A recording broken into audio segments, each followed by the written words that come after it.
Assalamualaikum warahmatullahi wabarakatuh. Selamat malam, salam sejahtera untuk kita semua. Shalom, Om Swastiastu, Namo Buddhaya. Selamat datang kami ucapkan dalam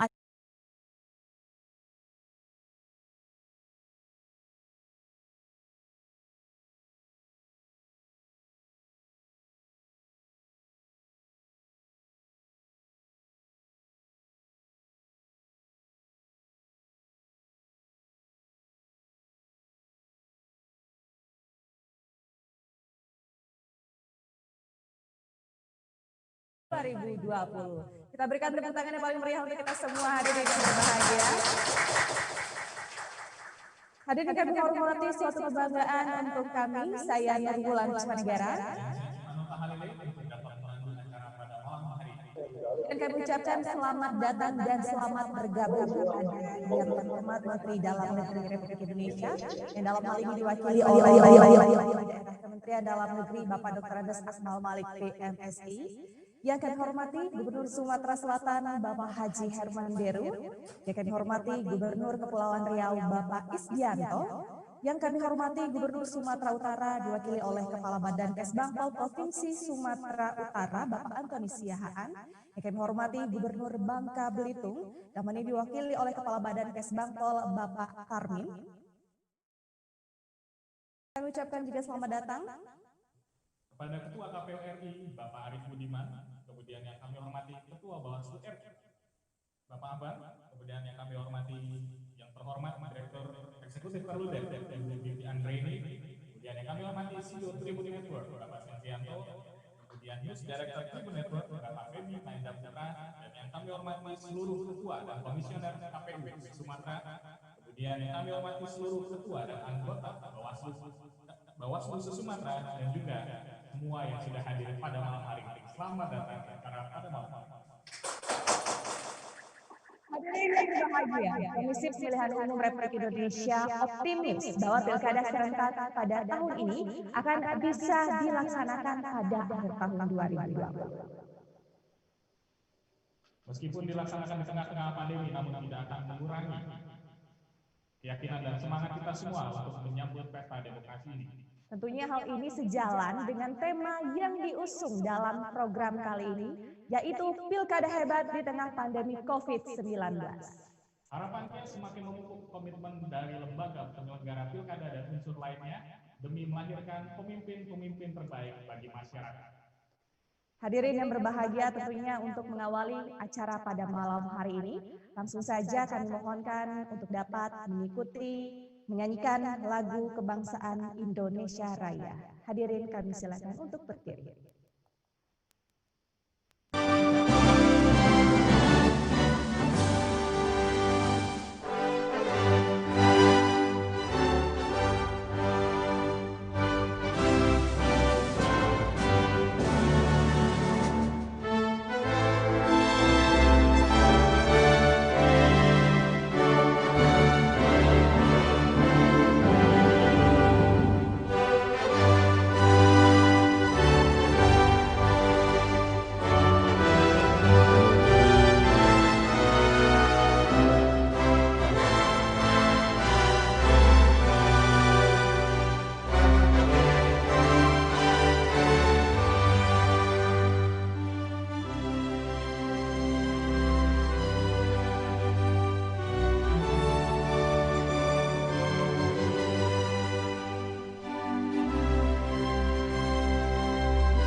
Menyaksikan rangkaian acara pada malam hari ini melalui streaming di Facebook, Instagram, YouTube seluruh Tribun Network se-Sumatera.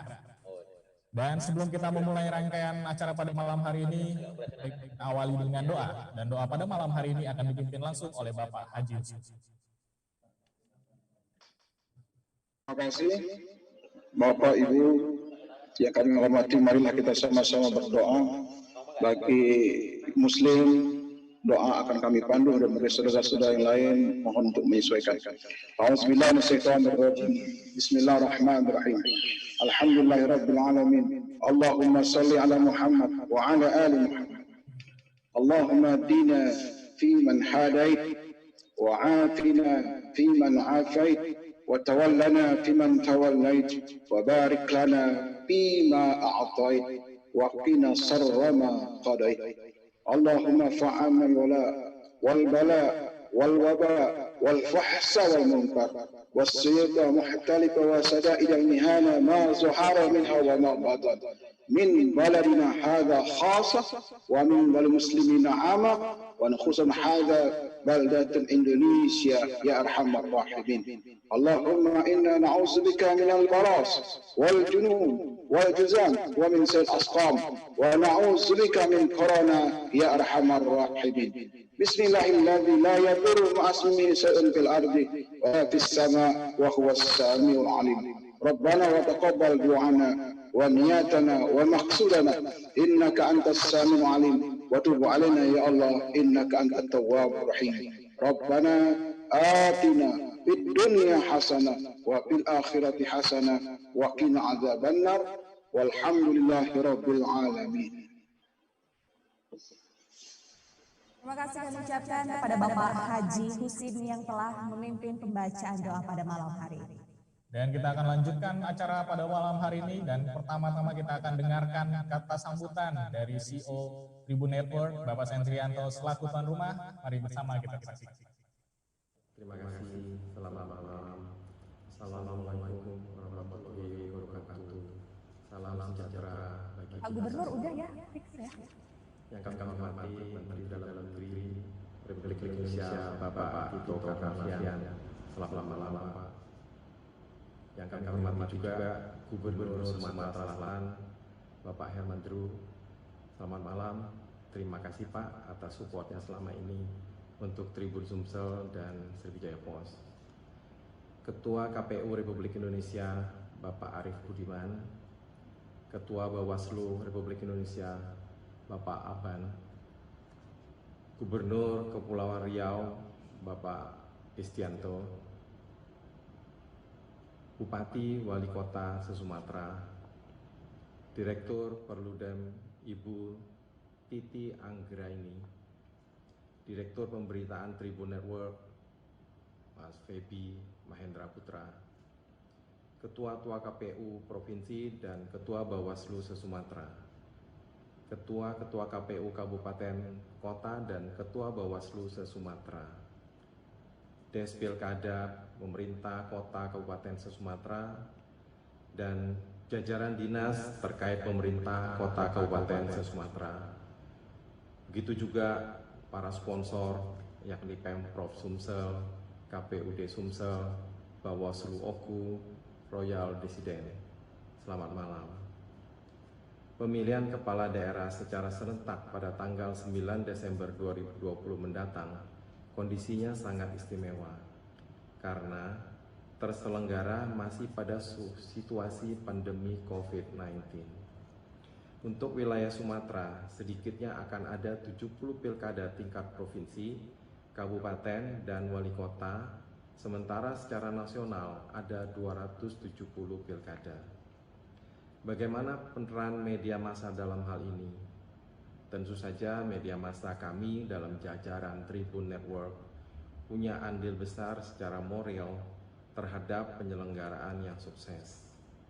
Sukses dalam arti aman dari sisi protokoler kesehatan untuk semua pesertanya, yakni kontestan, penyelenggara dalam hal ini KPUD Bawaslu, dan yang tidak kalah penting adalah masyarakat pemilih.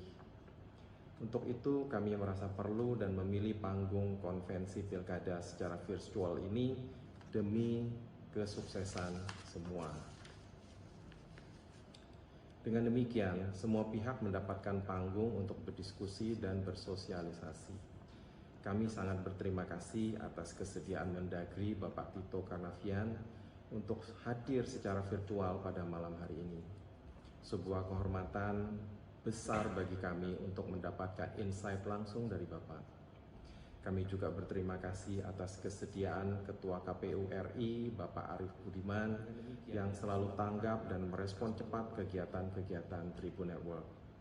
Juga atas kesediaan Ketua Bawaslu Republik Indonesia Bapak Ahwan untuk menjadi narasumber pada malam ini.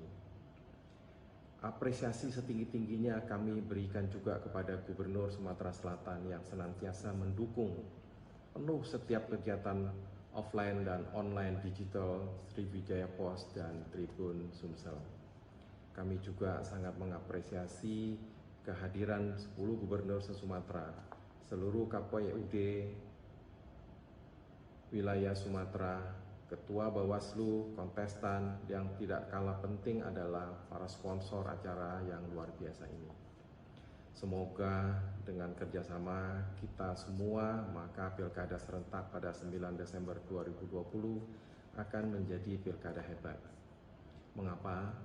Karena akan hebat dan sukses, insya Allah dengan menjaga semua protokol kesehatan, maka dari peserta demokrasi nanti akan terhindar dari COVID-19 dan mampu jadi pendorong ekonomi di negara kita. Tidak ada gading yang tak retak. Mari bersanding untuk pemilu serentak. Selamat mengikuti konvensi ini. Selamat malam. Assalamualaikum warahmatullahi wabarakatuh.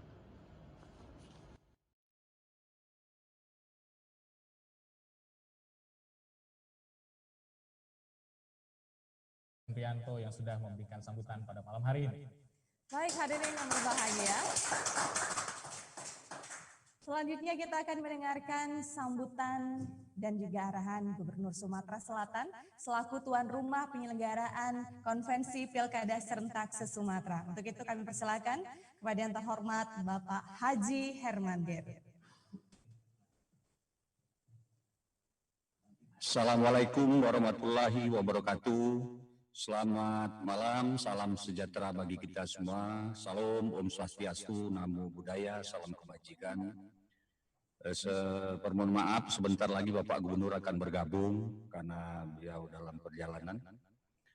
Yang saya hormati Ketua Komisi Pemilihan Umum Republik Indonesia Bapak Arief Budiman, Ketua Bawaslu Republik Indonesia Bapak Abhan, Menteri Dalam Negeri yang diwakili oleh Dirjen Odda Kemendagri Bapak Dr. Andes Akmal Malik, MPSI, Gubernur Kepulauan Riau Bapak Isdianto, Gubernur Sumatera Utara diwakili Kabankes Bangpol, Gubernur Lampung yang diwakili Kabankes Bangpol, Gubernur Bangka Belitung yang diwakili Kabankes Bangpol, dan yang kami hormati Direktur Eksekutif Perludem Ibu Titi Anggraini, CEO Tribun Network Bapak Sentrianto, dan New Director Tribun Network Bapak Febi Mahendra, Ketua Komisi Pemilihan Umum KPU Provinsi Sumatera Selatan Ibu Kelly Mariana, Pimpinan Redaksi Sriwijaya Post dan Tribun Ibu Weni Ramdiastuti, para Ketua KPU, Bawaslu Provinsi,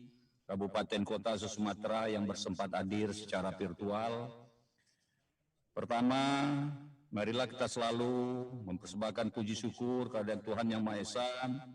Kita dapat hadir di malam hari ini dalam rangka mengikuti acara Konvensi Pilkada Serentak tahun 2020. Hadirin yang saya hormati, sebagaimana kita ketahui tahun 2020 di Provinsi Sumatera Selatan, kami sampaikan ada 7 kabupaten yang akan melaksanakan Pilkada Serentak, yaitu Kabupaten Ogan Ilir, Kabupaten Oku, Kabupaten Oku Timur, Kabupaten Oku Selatan, Musirawas Utara, dan Kabupaten Pendukal Abab Pematang Ilir atau Kabupaten Pali.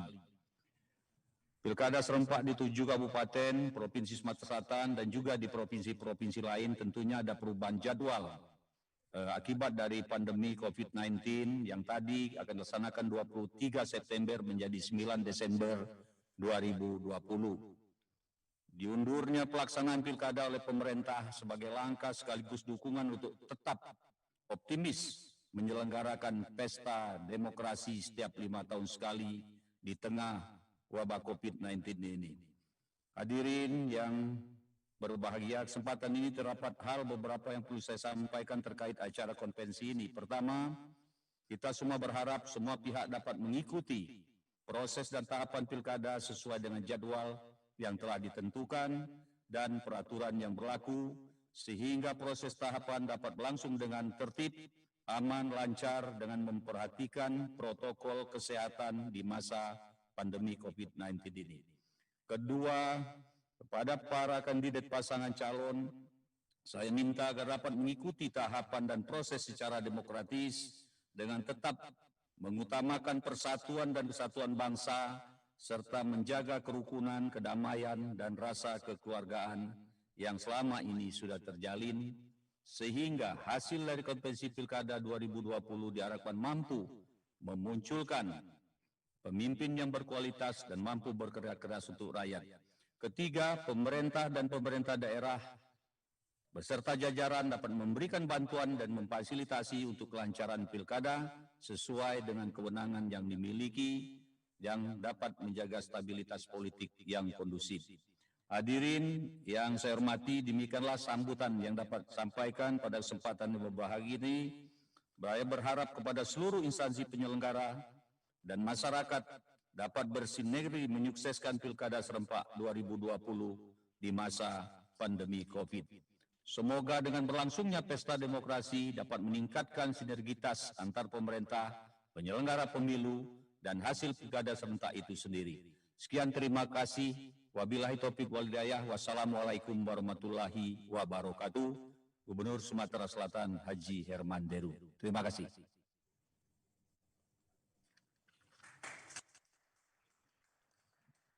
Hadirin yang berbahagia, itulah tadi telah kita dengarkan bersama sambutan dan arahan Gubernur Sumatera Selatan yang diwakili oleh Asisten Pemerintahan dan Kesejahteraan Rakyat Provinsi Sumatera Selatan, Bapak Dr. Haji Ahmad Tajib, SHM.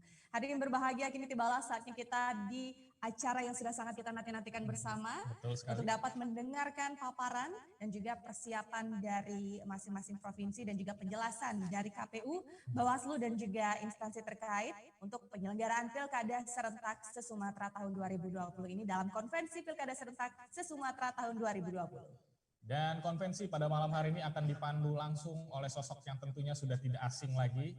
Siapa lagi kalau bukan Head of Newsroom Sriwijaya Post dan Tribun Sumsel, Ibu Hajah Elweni Ramdiastuti. Langsung saja kita saksikan bersama, inilah Konvensi Pilkada Serentak se-Sumatera tahun 2020.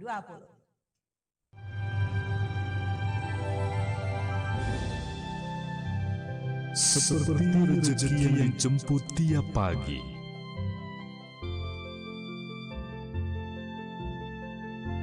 yang dianugerahkan oleh Yang Kuasa.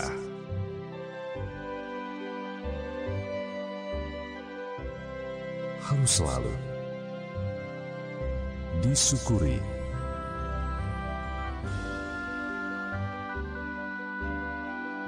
Welas asih, cinta kasih, apapun sukumu, agamamu,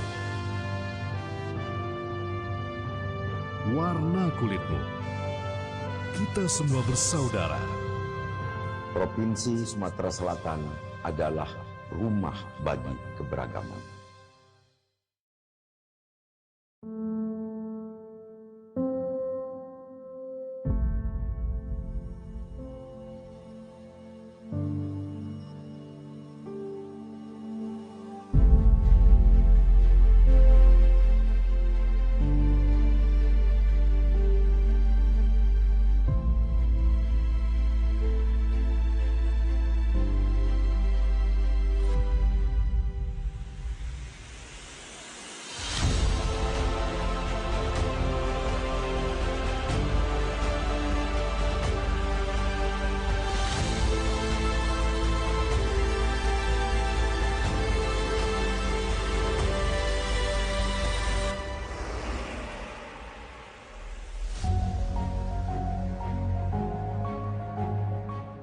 Perkenalkan, nama saya Hartono dari Kabupaten Musi Banyuasin. Saya selaku pengusaha distribusi.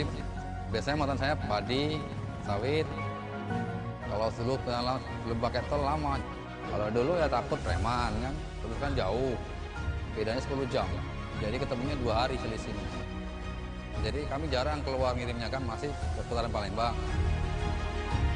Semenjak ada tol sekarang pokoknya banyak keuntungan yang jelas kan.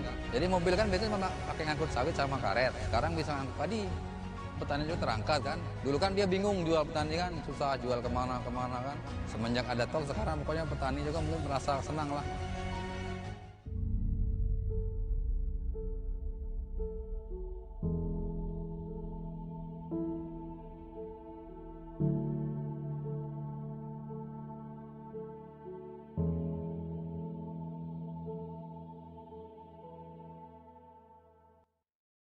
Ketika di formilnya lihat setiap hari sudah orang melapor itu.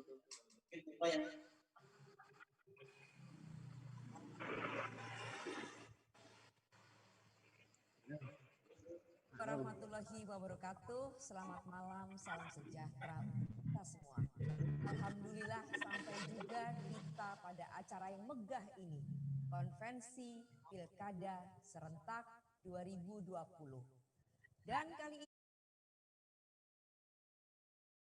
sengaja kami beri nama Pilkada Hebat di tengah pandemi untuk menyemangati kita semua, khususnya KPU sebagai yang punya pagelaran ini, kemudian tentu juga kontestan, dan yang tidak kalah penting adalah peserta demokrasi masyarakat.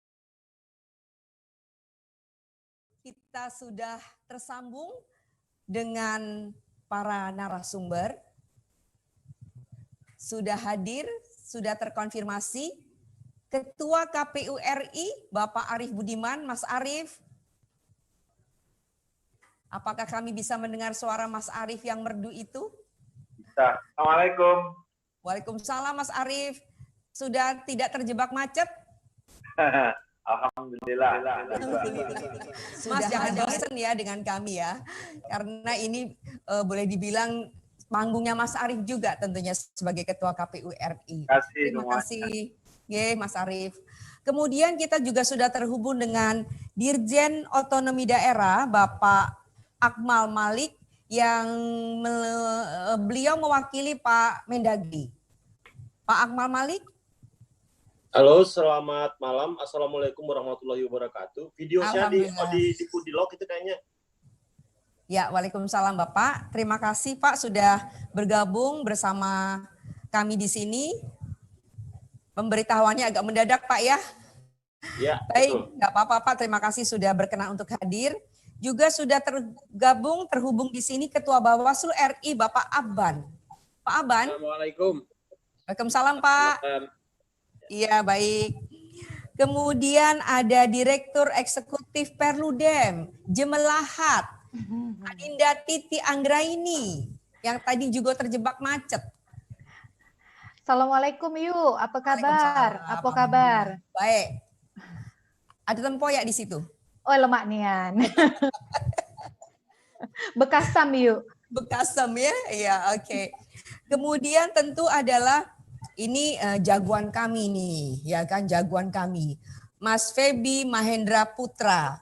Beliau adalah Direktur Pemberitaan Tribun Network. Mas Febi. Mbak Beni, selamat malam. Assalamualaikum, salam sehat semua. Amin. Sehat Mas, terima kasih. Mas Febi lagi sibuk roadshow ke seluruh penjuru Tribun se-Indonesia. Tapi demi Pilkada Hebat disempet-sempetin untuk hadir di sini. Matur nuwun Mas. Terima kasih. Tentu saja kami masih mengharapkan kehadiran langsung Bapak Gubernur Sumatera Selatan karena beliau juga sebagai tuan rumah tentunya. Beliau akan masuk pada sesi kedua nanti bersama Gubernur Kepulauan Riau. Dan tentu saja ada Ketua KPUD Sumsel Ibu Kelly Mariana yang juga andalan kami. Bu Kelly. Kemudian tentu adalah Ketua KPUD se-Sumatera, Ketua Bawaslu se-Sumatera, luar biasa terima kasih banyak sudah berkenan hadir. Dan setiap provinsi, bahkan kabupatennya, kota, ikut semua pada acara ini. Ini apresiasi yang luar biasa buat kita semua. Saya kira perlu diberi tepuk tangan. Terima kasih karena kerja bareng ini tidak akan berhasil kalau tidak mendapatkan dukungan dari semua pihak. Baik, siapa lagi kira-kira yang saya belum sebut? Mohon maaf kalau ada yang kurang berkenan. Ada 200. Betul, ada 200 peserta malam ini dan semoga betah sampai jam 10 kira-kira paling maksimal. Kita akan berusaha membuat acara ini menjadi engagement yang luar biasa terutama bagi KPUD Bawaslu se-Sumatera. Jadi panggung ini kami berikan tentu saja untuk kita semua, Anda semua yang terlibat langsung. Baik, kita akan, tadi saya sudah sebut belum ya, Kepala Kesbang Pol Sumatera Utara, kemudian ada lagi yang mewakili dari mana tadi, dari Bangka Belitung, Pak Tarmin ya, betul ya, kemudian dari Lampung, dan mohon maaf apabila ada yang belum sempat saya sebut, tapi itu percayalah tidak ada maksud, mungkin hanya kehilafan saja. Baik, kita mulai dengan Ketua KPU RI, Mas Arief Budiman. Wah ini kayak lagi laju kata wong Palembang ini pecah debat pilkada. Debat pilkada. Baik, Mas Arief, pertanyaan pertama atau boleh dibilang sesi pertama akan kami berikan kepada Anda Mas Arief karena KPU RI tentu paling repot saat ini, paling hektik, paling tinggi ritme kerjanya. Mas Arief, bisa dijelaskan kepada kami beri waktu sekitar maksimal 10 menit Mas Arief, apa betul KPU RI sudah siap, ya kan? Kemudian kriterianya bertambah nih, bukan hanya aman dari sisi kondusif, situasi politik, ya kan? Tetapi juga adalah aman itu sehat dan selamat, seperti itu kan? Makanya Mas Arief minta tambahan dana. Baik, kemudian ada hal baru yang akan Mas Arief terapkan pada saat ini adalah e-rekap, begitu ya. Nanti Mas Arief bisa jelaskan lebih lanjut. Baik, kira-kira itu saja poin-poinnya. Mas Arief bisa lebih jelaskan secara transparan. Monggo Mas. Ya, terima kasih. Pertama sebetulnya kalau ditanyakan KPU siap apa enggak, sebenarnya pertanyaan itu lebih pas ditujukan kepada KPU Provinsi dan KPU Kabupaten Kota. Karena pemilihan gubernur dan pemilihan kepala daerah itu pelaksana teknisnya di lapangan adalah KPU Provinsi dan KPU Kabupaten Kota. Nah, sekarang kita ukur apakah memang sudah siap atau tidak. Setidaknya ada beberapa hal yang bisa kita jadikan indikatornya. Yang pertama tentu regulasi, ya. Beberapa kali tentu saya sampaikan regulasi harus sudah siap, harus sudah disusun dengan baik sehingga tidak memunculkan problem di belakang hari. Nah, mulai dari Perpu sudah diterbitkan, sekarang sudah menjadi undang-undang. Kemudian peraturan KPU sudah diterbitkan. Kemudian keputusan-keputusan KPU sudah diterbitkan.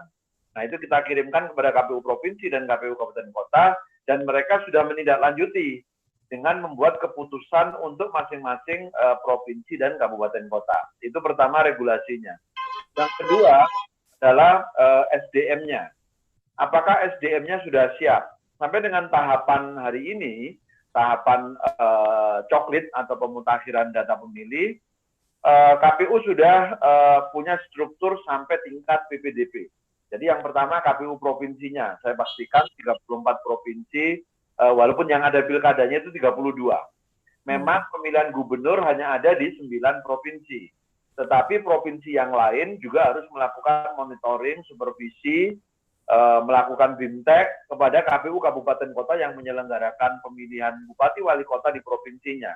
Jadi yang akan terlibat nanti ada 32 provinsi. Itu KPU provinsinya siap semua. Kemudian KPU Kabupaten Kotanya, itu juga sudah siap semua. Kemudian PPK, PPS juga sudah direkrut, dan syarat-syarat yang kita minta agar mereka dipastikan bukan orang yang terjangkit virus, itu juga kita lakukan. Jadi sampai dengan PPK, PPS sudah siap. Kemudian ada 2 tahapan yang harus dikerjakan di lapangan. Verifikasi faktual dukungan calon perseorangan itu juga sudah selesai dilakukan. Kemudian coklit dengan merekrut PPDP. Sampai hari ini mereka sedang dalam proses menjalankan tugas-tugasnya. Nah, yang ketiga ukurannya selain regulasi SDM, yang ketiga adalah anggaran. Ya, sampai dengan tadi sore dilaporkan sudah kurang lebih 208. Mungkin Pak Akmal nanti bisa menyampaikan data terbarunya ya. Yang saya terima laporannya sampai dengan sore sudah 208 daerah. Transfernya ke KPU itu sudah 100%. Beberapa daerah ada yang kurang 20%, kurang 15%. Hanya sedikit saja yang transfernya masih di bawah 40%. Nah, mudah-mudahan minggu ini juga bisa diselesaikan, ya. Nah, kalau dilihat dari 3 ukuran ini, sebetulnya KPU provinsi dan kabupaten kota sudah siap. Nah, KPU beberapa waktu terakhir ini sedang menyiapkan e-rekap karena berdasarkan pengalaman pelaksanaan pemilihan tahun 2019 atau pemilu serentak tahun 2019 yang lalu, memang pekerjaannya cukup astagfirullahaladzim. Kok ini ada orang di belakang saya? Oh, sorry. Ada gangguan teknis kah? Enggak. Oke. Oke. Nah, apa namanya? E-rekap. Nah, berdasarkan pemilihan serentak, pemilu serentak yang kita laksanakan di 2019 yang lalu, itu pekerjaan teknis di lapangan itu sangat banyak, terutama di level TPS. Ya. KPPS harus membuat salinan yang cukup banyak, kemudian membutuhkan waktu yang cukup lama untuk menyelesaikan seluruh pekerjaannya. Maka KPU melihat penting untuk menerapkan e-rekap di 2020. Walaupun sebetulnya target kita e-rekap ini disiapkan untuk pemilu nasional di 2024. Nah, mudah-mudahan di dalam revisi undang-undang, ya, tapi apakah masih terkejar atau tidak, ini bisa diputuskan untuk bisa diterapkan di 2020. Walaupun Undang-Undang Pemilihan Kepala Daerah, Undang-Undang 10 2016, sebetulnya sudah menyediakan ruang untuk diterapkannya e-rekap. Ini akan memangkas waktu yang panjang itu, kemudian memangkas penggunaan kertas yang cukup banyak, jadi pemilu kita atau pemilihan kita nanti bisa lebih ramah lingkungan, dan energi yang cukup besar yang harus dikerjakan oleh petugas kita, baik di tingkat TPS, BPS, BPK, itu nanti akan bisa dikurangi. Nah, melihat beberapa hal yang sudah dilakukan, termasuk persiapan-persiapannya, itu bisa disimpulkan kita siap untuk menyelenggarakan pemilihan kepala daerah. Nah, 2020 memang agak beda dengan pelaksanaan pemilu maupun pemilihan sebelumnya, karena dilaksanakan di masa pandemi COVID-19. Nah, KPU tentu berharap semua pihak bukan hanya memahami protokol kesehatan, tapi juga mengimplementasikan, menerapkan di setiap tahapan pelaksanaan pemilihan kepala daerah, baik itu penyelenggaranya, peserta pemilihannya, maupun masyarakat pemilihnya, ya, menjaga jarak, menggunakan masker, menggunakan hand sanitizer, kemudian untuk beberapa petugas harus menggunakan sarung tangan. Bahkan kita juga sudah merancang regulasinya untuk melayani pemilih yang pada hari pemungutan suara masih berstatus positif COVID-19, itu kita melengkapi petugas kita dengan baju hazmat. Di dalam sosialisasi yang kita lakukan, selalu kita sampaikan pentingnya menjaga sekurangnya 2 hal, kesehatan dan keselamatan. Karena pemilihan kepala daerah dilaksanakan di tengah pandemi COVID-19. Itu yang mungkin bisa saya sampaikan. Terima kasih. Oke, baik Mas. Tadi Mas Arief bilang regulasi, kemudian SDM dan anggaran. Untuk SDM kira-kira rekrutnya berapa Mas? Berapa ada TPS nantinya? Sampai dengan hari ini PPDP yang kita rekrut sejumlah TPS. Ya, TPS-nya kurang lebih 301.000 gitu ya, sekitar 301.000 lebih gitu ya. Nah, sampai hari ini masih sejumlah itu. Tetapi nanti pada bulan November atau 1 bulan sebelum hari pemungutan suara, kita akan merekrut KPPS. Nah, KPPS itu terdiri dari KPPS jumlahnya 7 dan petugas pengamanan jumlahnya 2. Jadi total 9 orang per TPS. 9 dikali 300.000 lebih, ya kurang lebih sekitar 2,7 juta orang akan direkrut hanya untuk di level TPS. Ya. Sementara petugas yang terlibat itu nanti ada, atau penyelenggara yang terlibat ada di level TPS, TPS, kemudian PPK, KPU Kabupaten Kota, Provinsi, termasuk dari KPU RI. Ya, kalau ditambah dengan ada teman-teman Bawaslu, kemudian ada kepolisian, ada TNI, gitu ya. Belum lagi dukungan dari pemerintah daerah, ya biasanya mereka juga terlibat di sana. Itu kurang lebih 3 juta orang lebih bisa terlibat di dalam proses ini nanti. Oke, Mas Arief, berarti 3 juta orang lebih itu sekitar jumlah tersebut sudah harus lolos dari rapid test. Ya, di dalam regulasi kami tidak boleh ada penyelenggara pemilu yang punya pembawa atau dinyatakan positif COVID-19. Kalau dia dinyatakan penderita positif COVID-19, dia harus diganti. Karena kami tidak mau penyelenggara pemilu kemudian menjadi klaster baru, menjadi pembawa, menjadi penyebar virus ini. Nah, tapi saya ingin mengingatkan, karena tahapan itu yang terlibat bukan hanya penyelenggara pemilu, juga peserta pemilu, juga pemilih, maka semua pihak harus mematuhi penerapan protokol penyebaran COVID-19. Oke, baik Mas Arief, terima kasih untuk penjelasannya. Kita beri tepuk tangan dong buat Pak Arief Budiman, Ketua KPU RI. Baik, kita lanjut kepada Dirjen Otda Kemendagri, Bapak Akmal Malik. Bapak sudah siap? Tadi ada paparan yang mau disampaikan, silakan Pak. Oke. Baik. Terima kasih Ibu Weni. Ya, Pak. Yang kami hormati Bapak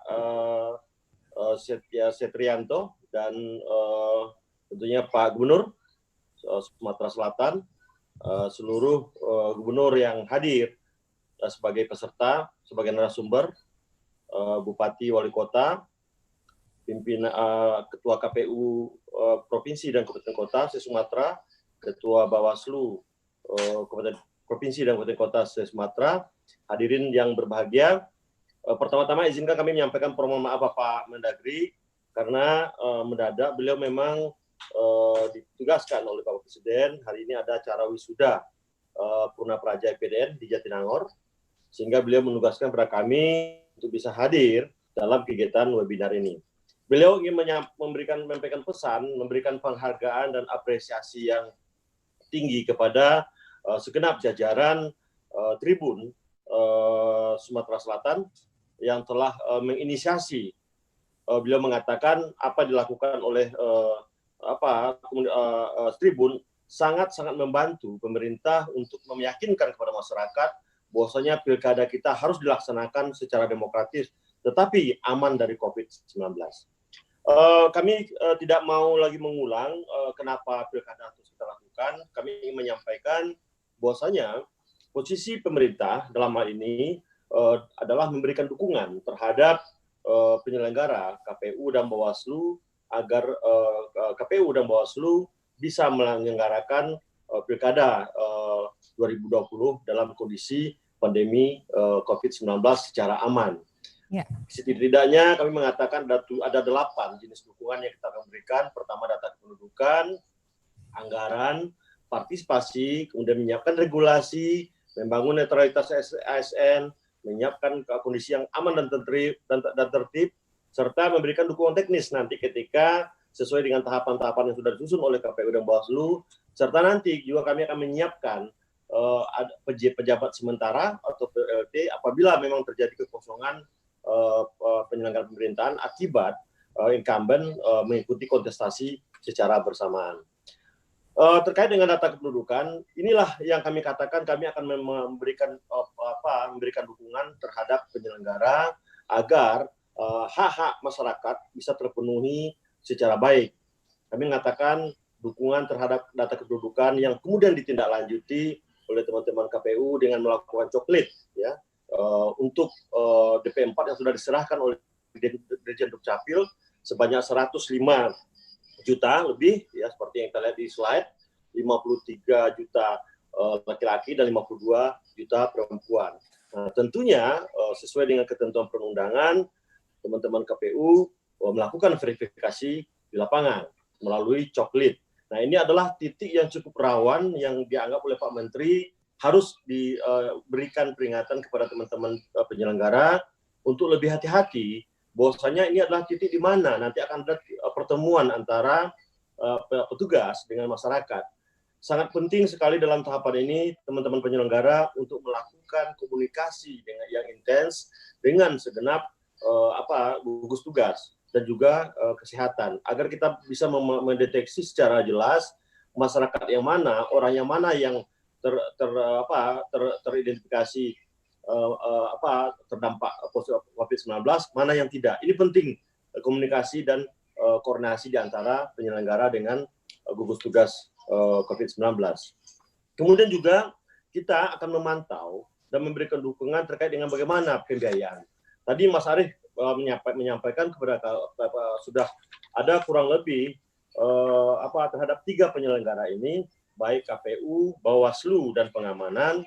Data kami menunjukkan sampai dengan hari ini untuk KPU sudah 208, ya, sudah 208 yang sudah menyampaikan mentransfer dana 100%. Memang deadline yang kita buat itu adalah sebelum Agustus, seharusnya seluruh NPHD itu sudah ditransfer secara 100% kepada pemerintah daerah. Tetapi kami dapat memahami juga bahwasanya kondisi yang terjadi sekarang menyebabkan kekuatan fiskal Pemda kita memang agak sedikit terganggu. Itulah peran kami bersama Bapak Menteri. Pak Arief mungkin sudah tahu juga bagaimana gencarnya Pak Menteri turun dari satu provinsi ke provinsi lain, ke kabupaten kota, untuk mengingatkan dan memotivasi teman-teman penyelenggara, mempertemukan penyelenggara dengan pemerintah daerah untuk membicarakan apa yang harus kita lakukan ketika ada persoalan-persoalan yang terkait dengan pembiayaan ini. Tetapi kami bersyukur sampai dengan hari ini 208 KPU, 216 Bawaslu sudah ditransfer 100%, dan juga ada aparat keamanan yang sudah 61 daerah yang sudah 100%. Sisanya kami katakan masih sangat variatif. Ada yang masih di bawah 90%, ada yang di bawah 70%. Memang ada beberapa 4 daerah untuk KPU yang masih di bawah 40%. Nah, kami berjanji mungkin hari ini atau besok kami akan segera memberikan teguran kepada 4 daerah ini yang sampai hari ini juga belum menyampaikan transfernya di atas 40%. Itu terkait dengan pembiayaan. Nah, terkait dengan partisipasi, kita juga melihat bahwasanya KPU sudah membuat target tingkat partisipasi yang akan dicapai dalam Pilkada 2020 ini sebesar 77,5%. Ini memang sebuah angka yang kami katakan cukup optimis, seoptimisnya KPU dan sama halnya dengan optimisnya pemerintah untuk menyelenggarakan Pilkada ini secara aman. Sekali lagi kami mengatakan pemerintah siap memberikan dukungan dengan segala pihak, baik dari pusat hingga daerah, agar partisipasi bisa lebih meningkat ke depan. Pak Menteri berkali-kali menyampaikan bahwasanya kondisi pandemi sekarang harus kita jadikan sebuah upaya bersama, keinginan bersama, membuat narasi bersama, bahwasanya semua orang ingin menyelesaikan persoalan COVID-19 ini melalui instrumen pilkada. Artinya apa? Semua masyarakat harus berpartisipasi. Semua masyarakat yang memiliki hak pilih harus berkontribusi agar kita bisa menghadirkan pemimpin-pemimpin yang mampu menjawab, yang mampu membawa daerahnya untuk keluar dari krisis ekonomi, krisis kesehatan akibat pandemi COVID-19 ini. Itulah barangkali topik yang kita usung bersama untuk mendorong tingkat partisipasi yang lebih tinggi ke depan. Kemudian terkait netralitas ASN, kami menyampaikan kita sudah membuat berbagai regulasi bersama-sama dengan BKN, BAKN, Menpan RB untuk memastikan bahwa ASN tidak menggunakan aset-aset negara, tidak menggunakan fasilitas-fasilitas negara untuk kepentingan kontestasi. Ini hal yang seringkali dikeluhkan oleh banyak pihak, bagaimana ASN kita tidak netral. Setidak-tidaknya ASN kita tidak menggunakan fasilitas-fasilitas negara untuk kepentingan-kepentingan mereka-mereka yang berkontestasi. Kemudian terkait dengan dukungan Tramtip, kami juga katakan berdasarkan pemetaan yang sudah dilakukan oleh Bawaslu, tingkat kerawanan daerah, kita sudah mencoba bersama-sama untuk mendeteksi bersama-sama dengan seluruh aparat keamanan di daerah untuk mencoba mengawasi daerah-daerah yang rawan. Ya. Tidak saja rawan keamanan, tetapi juga rawan kegagalan dan rawan keamanan. Kalau kita mau jujur, sesungguhnya semua daerah rawan, setidaknya rawan dari pandemi COVID-19. Itu kenapa persoalan-persoalan ini menjadi perhatian kita bersama. Kami bersama-sama dengan seluruh penyelenggara tentunya akan tetap bersinergi agar persoalan kreatif bisa kita bangun secara baik. Kemudian dukungan regulasi. Tadi Pak Arief mengatakan bahwasanya kita sudah mengesahkan rancang Perpu 2 menjadi undang-undang nomor yang nomornya belum ya, yang sudah diparipurnakan dan sudah diundangkan. Di samping itu, menindaklanjuti undang-undang ini, Kemendagri juga sudah membuat berbagai langkah-langkah yang lebih teknis. Sejak tahun Januari 2020 kemarin, kita sudah membuat pedoman bagi pemerintah daerah bagaimana tentang pelaksanaan pemilihan kepala daerah yang harus di dalamnya berisi tentang netralitas ASN, tentang bagaimana cara pemutasi, dan berbagai langkah yang kita buat dalam satu pedoman. Ini menjadi dasar bagi pemerintah daerah untuk melaksanakan pilkada secara demokratis. Di samping regulasi itu, kita juga sudah membuat kurang lebih 6 regulasi lainnya. Pertama terkait dengan bagaimana tata kelola pencairan belanja hibah untuk kegiatan pilkada, tentang bagaimana penggantian pejabat di lingkungan pemerintah daerah, bagaimana tentang penegasan penjelasan pemilihan kepala daerah, kemudian juga tentang bagaimana pilkada kita laksanakan untuk dukungan layanan kesehatan bagi kepada seluruh penyelenggara. Kemudian juga terakhir kita membuat ketentuan tentang dukungan pelayanan kesehatan untuk badan pengawas pemilu. Jadi untuk penyelenggara baik KPU dan Bawaslu kita sudah membuatkan pedoman bagi dinas kesehatan dan juga lembaga-lembaga kesehatan yang ada di daerah, bagaimana mereka bisa mendukung pelaksanaan pilkada dengan kondisi protokol kesehatan yang harus kita tegakkan bersama. Kemudian dukungan teknis lainnya tentunya nanti akan sesuai dengan tahapan-tahapan yang kita lakukan. Artinya, setidaknya teman-teman dari Kesbangpol, Satpol PP, dan juga Biro Pemerintah di daerah sudah menyiapkan langkah-langkah melalui pembiayaan-pembiayaan yang sudah ada di dalam DPA mereka masing-masing, sehingga kami katakan sekali lagi, pilkada ini adalah program strategis nasional. Adalah kewajiban bagi pemerintah daerah untuk menyukseskan pelaksanaan pilkada ini. Ketika ada pihak-pihak yang barangkali tidak optimal, adalah tanggung jawab kami dari pemerintah pusat untuk mendorong, memberikan fasilitasi, memberikan motivasi agar kita bersama-sama menyukseskan program strategis nasional ini. Pak Arief, Pak Aban, dan teman-teman penyelenggara tidak perlu khawatir. Bapak Menteri Dalam Negeri, Bapak Tito Karnavian, memiliki komitmen yang sangat-sangat kuat sekali untuk memberikan dukungan agar teman-teman negara bisa melaksanakan pesta demokrasi dengan baik, tentunya dengan aman dan selamat. Saya pikir itu, Bu Eni, sementara dulu yang bisa kami sampaikan. Maaf bila ada yang kurang berkenan. Billahi taufiq wal hidayah. Wassalamualaikum warahmatullahi wabarakatuh. Waalaikumsalam. Pak Akmal, saya bisa tanya sebentar ya. Tadi Anda bilangkan angka optimistis itu ada pada 70-an %. Ya. Ya Pak ya. Kemudian angka pesimisnya berapa Pak? 77,5. Ya. Angka pesimisnya berapa Pak? Tentu pertanyaan itu banyak ditanya kepada Pak Arief, karena kini kan target-targetnya Pak Arief ini. Ya. Kami memberikan dukungan saja Bu Eni. Oke, Pak, ini kan ada proyeksi pesimis, ada proyeksi optimis, kan gitu biasanya kita ini ditargetkan. Ya, artinya gini Bu Eni, kita semua optimis 77 itu akan bisa tercapai. Kalau mau belajar dari Korea Selatan yang ternyata di luar prediksi semua pihak, tentunya kita bisa menjadikan ini sebagai motivasi kita untuk lebih baik ke depan. Oke, sebagai ajang pembuktian ya Pak ya? Ya, bahwa kita adalah bangsa yang tangguh, yang siap membangun demokrasi dalam kondisi apapun. Oke, baik. Terima kasih Bapak. Tepuk tangan dong buat Pak Dirjen kita. Baik.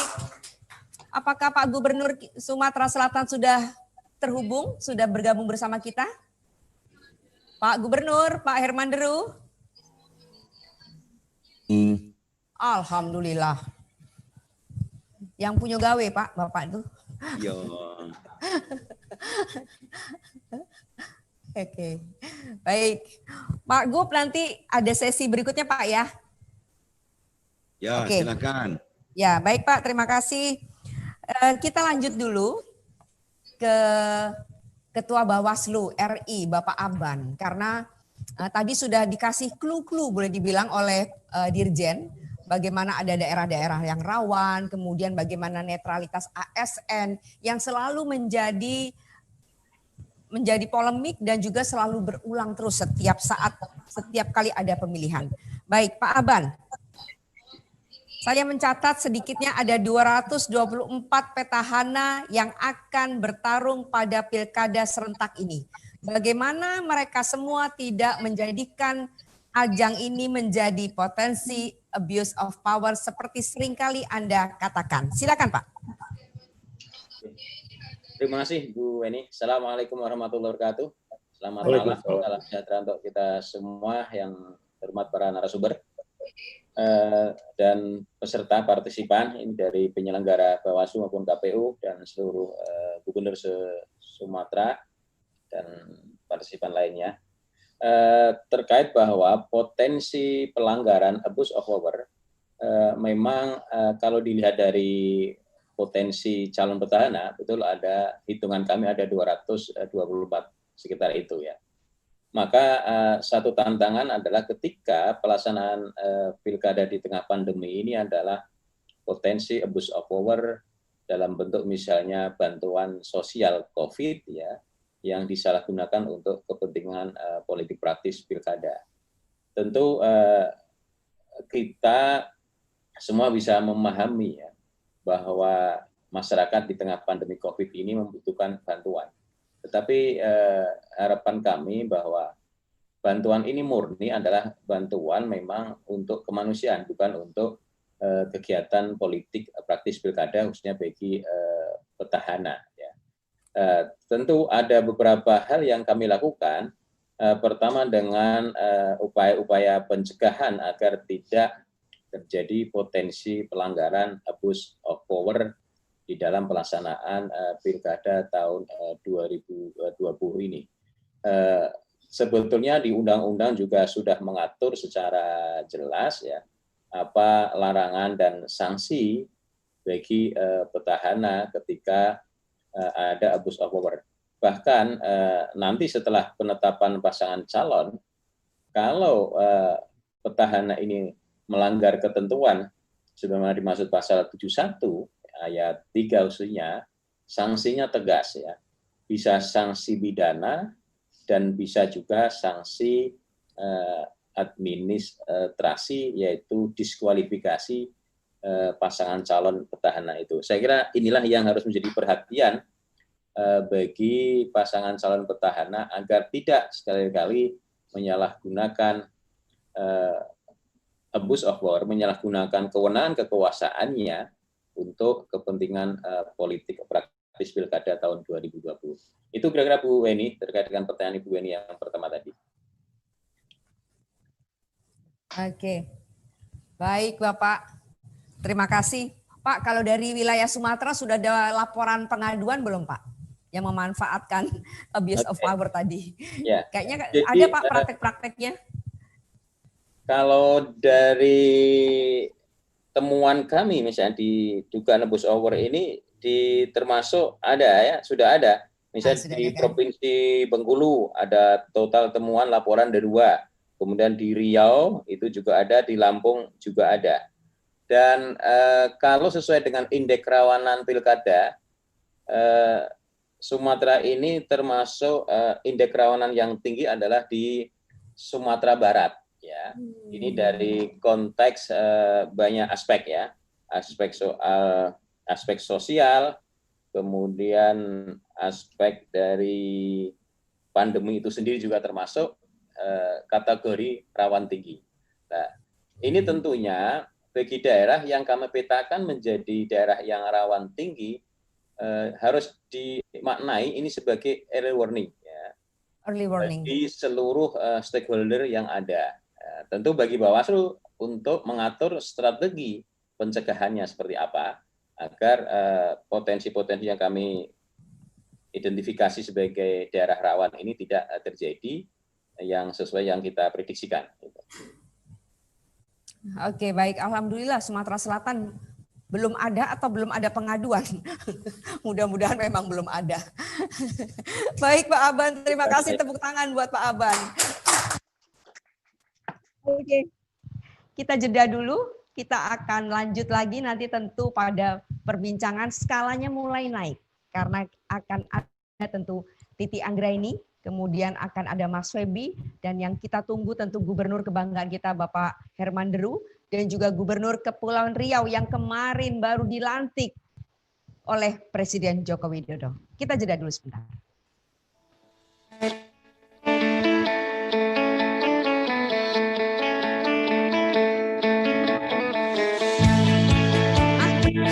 Mana sih gue mau ke situ?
Pemilihan serentak 2020 berlangsung berbeda karena semua tahapan pilkada dilaksanakan dengan menerapkan protokol kesehatan pencegahan penyebaran virus COVID-19.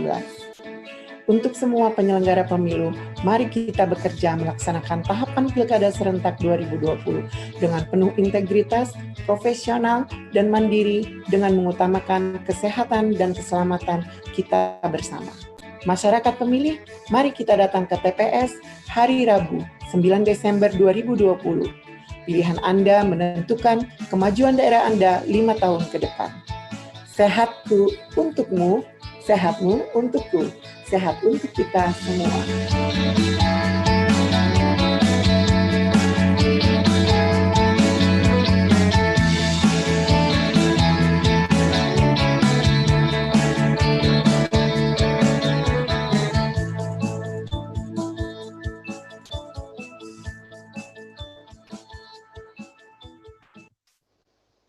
Ini saya nyatakan dibuka.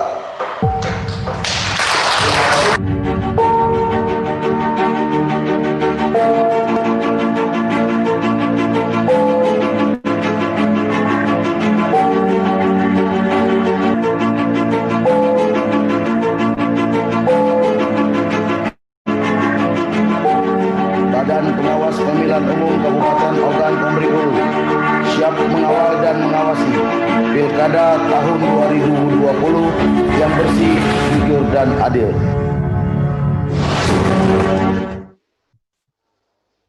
Oke, kita lanjut lagi. Kita masuk pada sesi berikutnya. Untuk menyemangati tentu kita perlu tepuk tangan dari seluruh audiens. Baik, kita lanjut kepada Direktur Eksekutif Perludem, Titi Anggraini. Titi. Ya, halo Yu. Alhamdulillah, suaranya khas sekali. Jemalah yang berkiprah di level nasional. Ti, selama ini nak bakso Palembang, tapi teman-teman Sumatera nanti pada nggak ngerti. Ti, selama ini Perludem ini dikenal sebagai boleh dibilang pengkritisi, ya. Tetapi dalam hal pilkada serentak ini, Perludem tentu punya kewajiban moral yang sama untuk mendorong demokrasi bisa terselenggara pada 9 Desember. Nah, bagaimana Perludem memainkan perannya dalam hal ini? Silakan. Ya, terima kasih Bu Weni. Jadi Pak Dirjen Akmal, ini harus pengumuman saya. Kalau saya satu kampung dengan Pak Menterinya Pak Dirjen. Jadi udah banyak yang tahu, tapi saya dari Sumatera Selatan dan alhamdulillah senang sekali bisa kembali ke kampung sendiri. Yuk, tidak ada yang lebih menggembirakan selain bisa pulang kampung, walaupun secara virtual. Nah, yang pertama tentu yuk kita tidak ada yang ingin menghendaki bahwa praktik demokrasi elektoral kita gagal. Oleh karena itu memang suara-suara kritis sangat diperlukan agar semua persiapan baik dari sisi teknis, daya dukung regulasi, anggaran, kapasitas petugas, penjangkauan pemilih itu bisa berjalan dengan optimal. Nah, oleh karena itu selalu diperlukan pihak-pihak eksternal yang menjadi pengingat atas berbagai komitmen yang diberikan oleh negara dalam hal ini melalui KPU, pemerintah, DPR, ketika mereka memutuskan bahwa pilkada akan berlangsung 9 Desember 2020. Nah, yang perlu memang kita pastikan tadi ya, regulasi tersedia dengan memadai. Tetapi bukan hanya substansinya yang baik, tetapi juga harus diterbitkan dengan tepat waktu. Karena kalau substansinya oleh karena baik, itu selalu diperlukan pihak-pihak eksternal yang menjadi pengingat atas berbagai komitmen yang diberikan oleh negara dalam hal ini melalui KPU, pemerintah, DPR, ketika mereka memutuskan bahwa pilkada akan berlangsung 9 Desember 2020. Nah, yang perlu memang kita pastikan tadi ya, regulasi tersedia dengan memadai. Tetapi bukan hanya substansinya yang baik, tetapi juga harus diterbitkan dengan tepat waktu. Karena kalau substansinya baik tapi dia tidak tepat waktu, tentu penguasaan petugas di lapangan akan tidak maksimal dan masyarakat pun tidak akan tersosialisasi dengan baik dengan aturan-aturan yang ada. Yang kedua tadi soal anggaran. Nah, yang ketiga soal kapasitas petugas. Kapasitas petugas ini yuk bukan hanya harus pintar dan juga berintegritas dalam menyelenggarakan aspek teknis bagaimana pemilihan diselenggarakan, tetapi juga menunjukkan contoh sebagai promotor protokol kesehatan. Karena yang ada di depan saat ini mau tidak mau adalah petugas penyelenggara pemilu. Tapi kalau petugasnya misalnya permisif terhadap disiplin atau protokol kesehatan, tidak patuh, lalu kemudian misalnya tidak konsisten di dalam mengenakan alat pelindung diri. Nanti masyarakat sulit untuk percaya bahwa pilkada kita ini pilkada yang aman, sehat begitu. Nah, termasuk juga daya dukung dari yang terakhir nih. Pilkada hebat hanya bisa terwujud kalau pemilihnya juga hebat. Dan pemilih yang hebat hanya bisa terwujud kalau pemilihnya mendapatkan informasi dan sosialisasi yang memadai dari penyelenggara pemilu dan pihak yang punya otoritas. Begitu yuk. Oke, keren banget. Saya setuju sekali dengan istilahnya promotor protokol kesehatan. Ya, kemudian pilkada hebat bukan hanya para penyelenggaranya, tetapi juga adalah pemilihnya yang hebat. Ini memang Titi Anggreni bisa menciptakan diksi-diksi yang menarik. Terima kasih, salam sehat selalu untuk Titi Anggreni dan tepuk tangan tentu untuk Titi. Asik. Nanti kita lanjut, pasti akan banyak yang tanya. Silakan pertanyaan-pertanyaan disiapkan karena kita nanti tentu akan masuk pada sesi tanya jawab. Baik, ini saya wawancara Mas Febi. Ini bos saya, tetapi kali ini beliau saya wawancara. Mas Febi. Ya, selamat malam. Ya. Mas, bagaimana sih peran media massa? Kita ini media massa mainstream, Mas. Khususnya Tribun Network berperan untuk menyukseskan pilkada serentak. Sebagai penghangatkah atau sebagai penyejuk? Itu pertanyaan pertama, Mas. Ya. Yang kedua, kapan lagi ya kan mewawancarai bos? Nggak boleh protes, Mas. Kali ini saya yang nanya.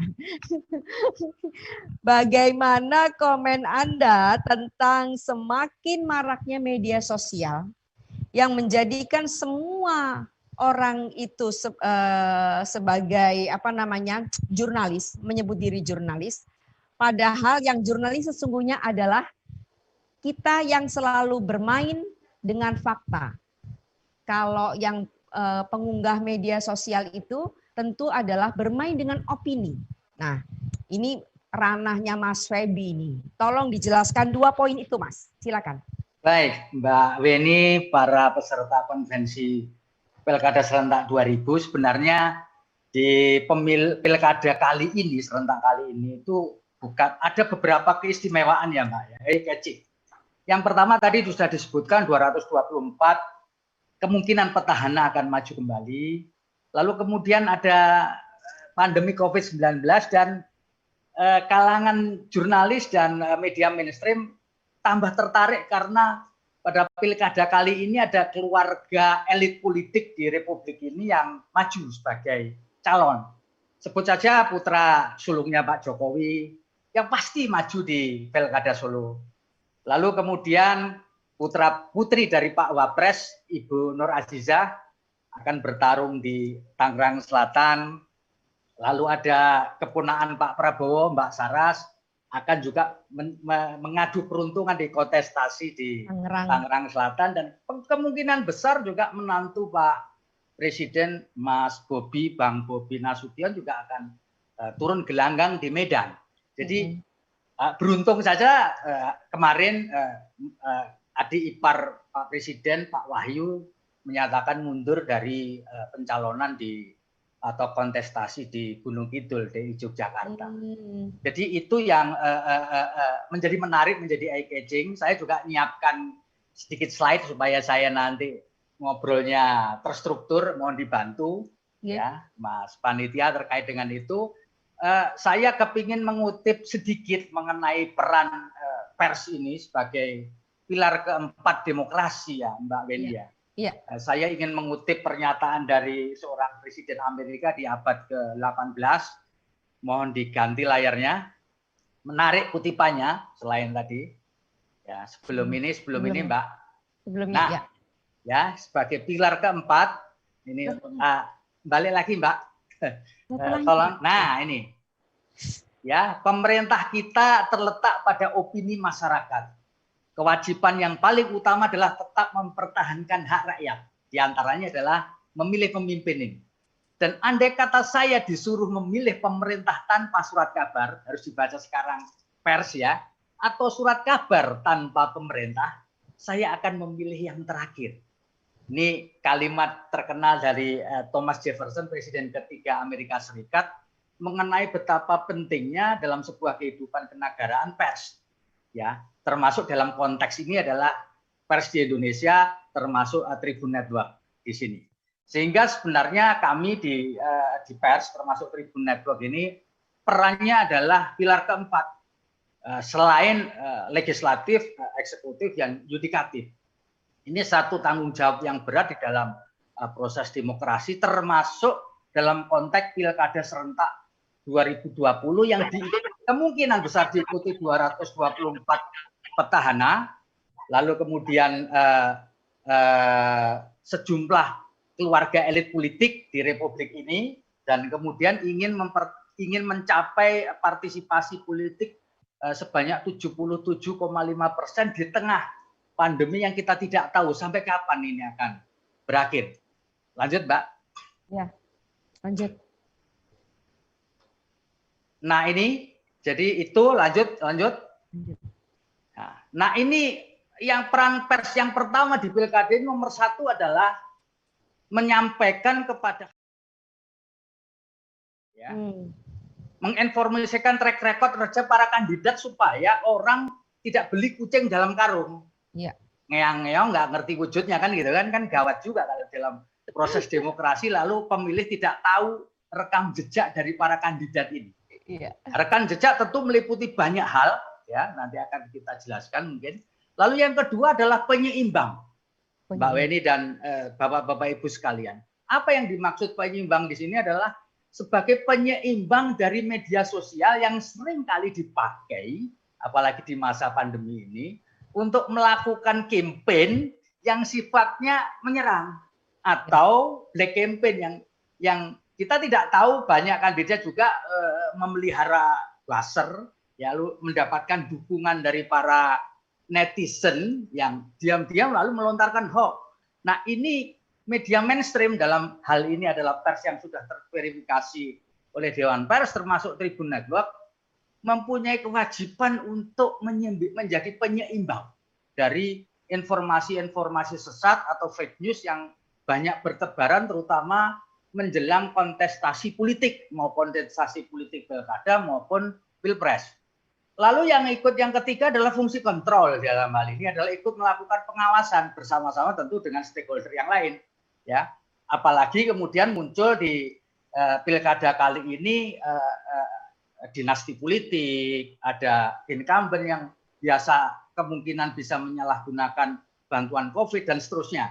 Tentu ini akan menjadi fungsi pengawasan. Jadi bersama-sama dengan stakeholder yang lain melakukan pengawasan dan melakukan fungsi pengawalan. Pengawalan dalam pengertian bahwa tahapan dalam proses ini kan apakah protokol kesehatan nanti di dalam pelaksanaan pemungutan suara jalan, apakah kemudian di dalam proses pengawasan sengketa pilkada ini dilakukan secara benar, lalu apakah penetapan hasil pilkada dalam konteks ini sesuai dengan rule of the game yang ada. Jadi ini 4 fungsi ini yang kira-kira nanti akan diperankan oleh pers, ya, termasuk Tribun Network yang sekarang ini berada di 29 provinsi, Bapak Ibu sekalian, dari 32 provinsi yang menggelar pilkada, ya, meliputi wilayah di 32 provinsi, dan kemudian kita mempunyai jangkauan yang cukup luas, yaitu kita ini dikunjungi atau visitnya every day itu sekitar 18 juta visit per day dengan page view atau tingkat keterbacaan 30 juta page view per day. Jadi Tribun Network cukup mempunyai jangkauan yang luas untuk melakukan 4 fungsi ini. Lanjut. Next. Nah, tentu apa yang dimaksud dengan track record kandidat itu, pers itu menyoroti biasanya adalah latar belakang dan pengalaman.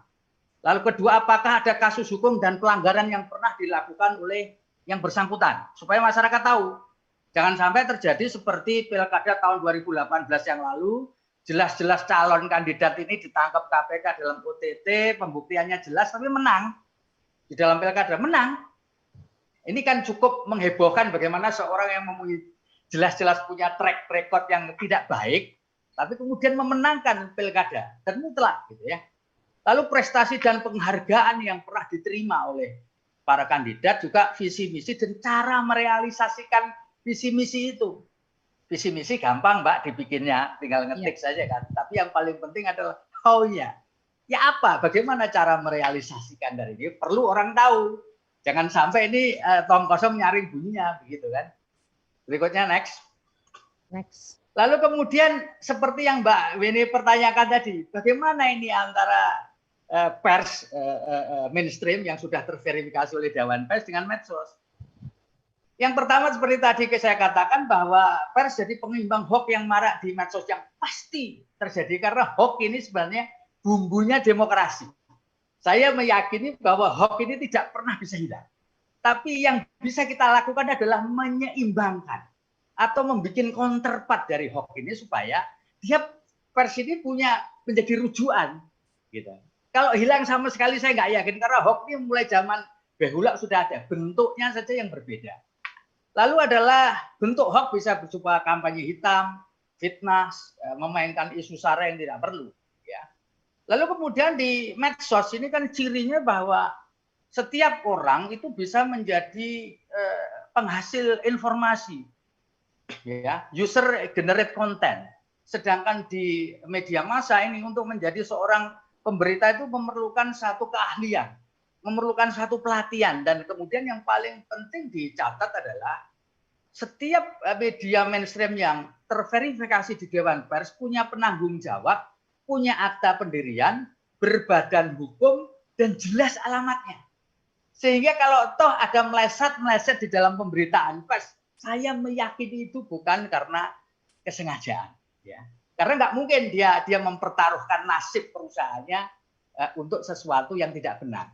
Bahwa pada saat ini ada perusahaan pers yang pemiliknya adalah ketua partai, ya itu soal lain. Nah, yang beruntung di kita di Indonesia ini Undang-Undang Pers nomor 40 tahun 99 jelas-jelas menyatakan bahwa pemilik atau orang dari luar tidak boleh melakukan intervensi terhadap konten. Bahwa prakteknya itu soal lain. Tetapi kami bisa meyakinkan bahwa Tribun Network bukan tidak terafiliasi kepada satu partai politik pun, juga kepada kelompok kandidat tertentu atau kelompok tertentu, karena oleh karena itu tidak ada pimpinan di Tribun Network ini yang aktif di partai atau menjadi kandidat atau pejabat pemerintah. Sehingga saya bisa pastikan bahwa Tribun Network ini bisa bertindak objektif terkait dalam konteks pemilu pilkada serentak tahun 2020. Itu kemudian next, Mbak. Ya. Nanti kalau waktunya ini saya disemprit, Mbak ya. Iya. Lalu pelanggaran pilkada ini proses yang sering kita menjadi pemberitaan kita adalah kecurangan pengarahan ASN tadi seperti disinggung-singgung oleh Mas Abhan dan Pak dari Dirjen Pak Akmal dari Kementerian Dalam Negeri, lalu money politics ya. Dan tentu saja ini tidak sederhana untuk membahasakan karena kecurangan pemilu ini harus diberitakan secara proporsional karena kecurangan dalam benak awam ini berbeda dengan benak para penegak hukum dalam proses pilkada serentak ini tentu saja. Ya, awam melihat namanya jelas ngasih uang itu yang monopolitik, tapi dalam konteks hukum kan tidak sesederhana itu. Ini yang harus kita jembatani supaya awam bisa memahami bagaimana kecurangan atau pelanggaran dalam pemilu ini diproses. Tidak proses pengawalan yang dilakukan pers. Lalu kemudian menangkut sengketa pilkada, jadi sehingga mulai dari persidangannya sampai kepada putusan di Mahkamah Konstitusi ini harus kita sampaikan kepada masyarakat supaya masyarakat tahu perkembangan setiap sengketa yang ada berdasarkan hasil pemilu yang sudah dilakukan oleh KPU di hampir semua tingkatan. Lanjut. Waktunya tinggal berapa menit lagi? Ya, karena itu kira-kira jadi yang terakhir adalah fungsi pers sebagai orang yang mengawal pelanggaran dan penyelesaian sengketa pilkada mulai dari proses penyidikan di Gakumdu sampai eksekusi putusan pengadilan manakala dia dinyatakan bersalah. Demikian Mbak Weni. Mohon maaf kalau kepanjangan. Enggak, Mas. Assalamualaikum warahmatullahi wabarakatuh. Waalaikumsalam. Kalau sama bos nggak apa-apa kepanjangan dikit ya. Mas Febi luar biasa. Ini kalau kuliah jurnalistik kita sudah dapat 4 semester. Khusus tentang pilkada serentak. Tepuk tangan dong buat Mas Febi. Jangan beli kucing dalam karung ngeong-ngeong tapi nggak ketahuan kualitasnya. Begitu kan Mas? Ya, ya. Ya, banyak hal yang bisa kita pelajari, tapi kalau tentang Tribun Network, beliau adalah pakarnya. Dan beliau adalah juga seorang sarjana hukum, pakar hukum yang seringkali mewakili kami kalau ke Dewan Pers. Baik, kita jeda dulu 1 menit. Setelah itu kita masuk ke sesi berikutnya, kita masuk kepada Gubernur Sumatera Selatan dan Gubernur Kepulauan Riau. Terima kasih.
Otonomi Daerah, Kementerian Dalam Negeri, para gubernur sepulau Sumatera atau yang diutus untuk mewakili, Bapak Febi, pimpinan Tribun, juga Ibu Weni, pimpinan Tribun Seripo Sumatera Selatan, juga Ketua KPU dan Bawaslu Provinsi Sumatera Selatan, hadirin yang hadir dalam konvensi yang sangat menarik ini yang berbahagia.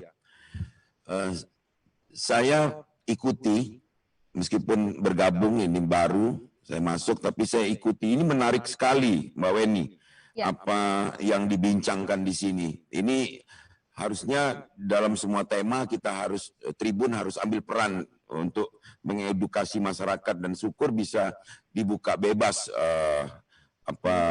seminar seperti ini meskipun kita menggunakan cara virtual. Saya mengomentari dulu tentang sahabat kita Bupati Ogan Ilir, tentu kita ikut prihatin, tapi yang paling penting adalah beliau tetap tanpa gejala dan cepat sembuh, nanti segera swab ulang, dan yang paling penting disiplin untuk isolasi mandiri. Itu. Dan sementara di Sumatera Selatan kita tetap kondusif. Saya diberi waktu berapa ini Mbak Weni? Karena ini agak menarik. Bapak tuan rumah Pak, jadi saya kasih waktu 7 menit Pak. Oke. Nanti nawar-nawar sedikit juga nggak apa-apa. Ya Pak, Mbak baik. Weni, kalau kita lihat ini cerita tentang aturan pemilu yang sangat dinamis. Saya ini peserta pilkada langsung tahap pertama dulu tahun 2005 yang akibat dari Undang-Undang 32 2004 pada saat itu. Saya pesertanya. Ini aturan sangat dinamis dan ini tentu menarik terkait dengan partisipasi tadi yang disebut. Ada yang menargetkan sekian persen misalnya. Saya sepakat tadi pada Titi Anggraini yang bicara tentang informasi ini harus sampai ke masyarakat tentang pilkada ini. Tapi sampai juga nggak cukup. Karena harus ada yang menarik bagi masyarakat untuk hadir itu. Utamanya kandidat. Jadi kandidat sendiri paling tidak membawa pendukungnya untuk dapat hadir berpartisipasi di TPS. Setelah sampai ke TPS juga masih diuji lagi kecerdasannya. Jadi nggak cukup hanya partisipasi, tapi kecerdasannya.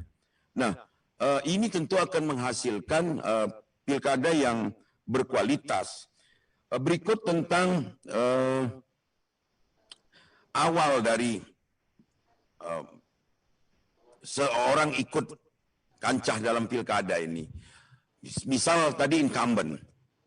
Kita tolong pisahkan antara incumbent sebelum ditetapkan sebagai calon pada berikutnya dan incumbent yang telah ditetapkan. Karena sebelum ditetapkan nanti pada September tanggal 20 berapa? Tanggal 26 September, dia belum calon, Mbak Weni. Ya, oke. Dia belum calon, dia masih bakal calon saja.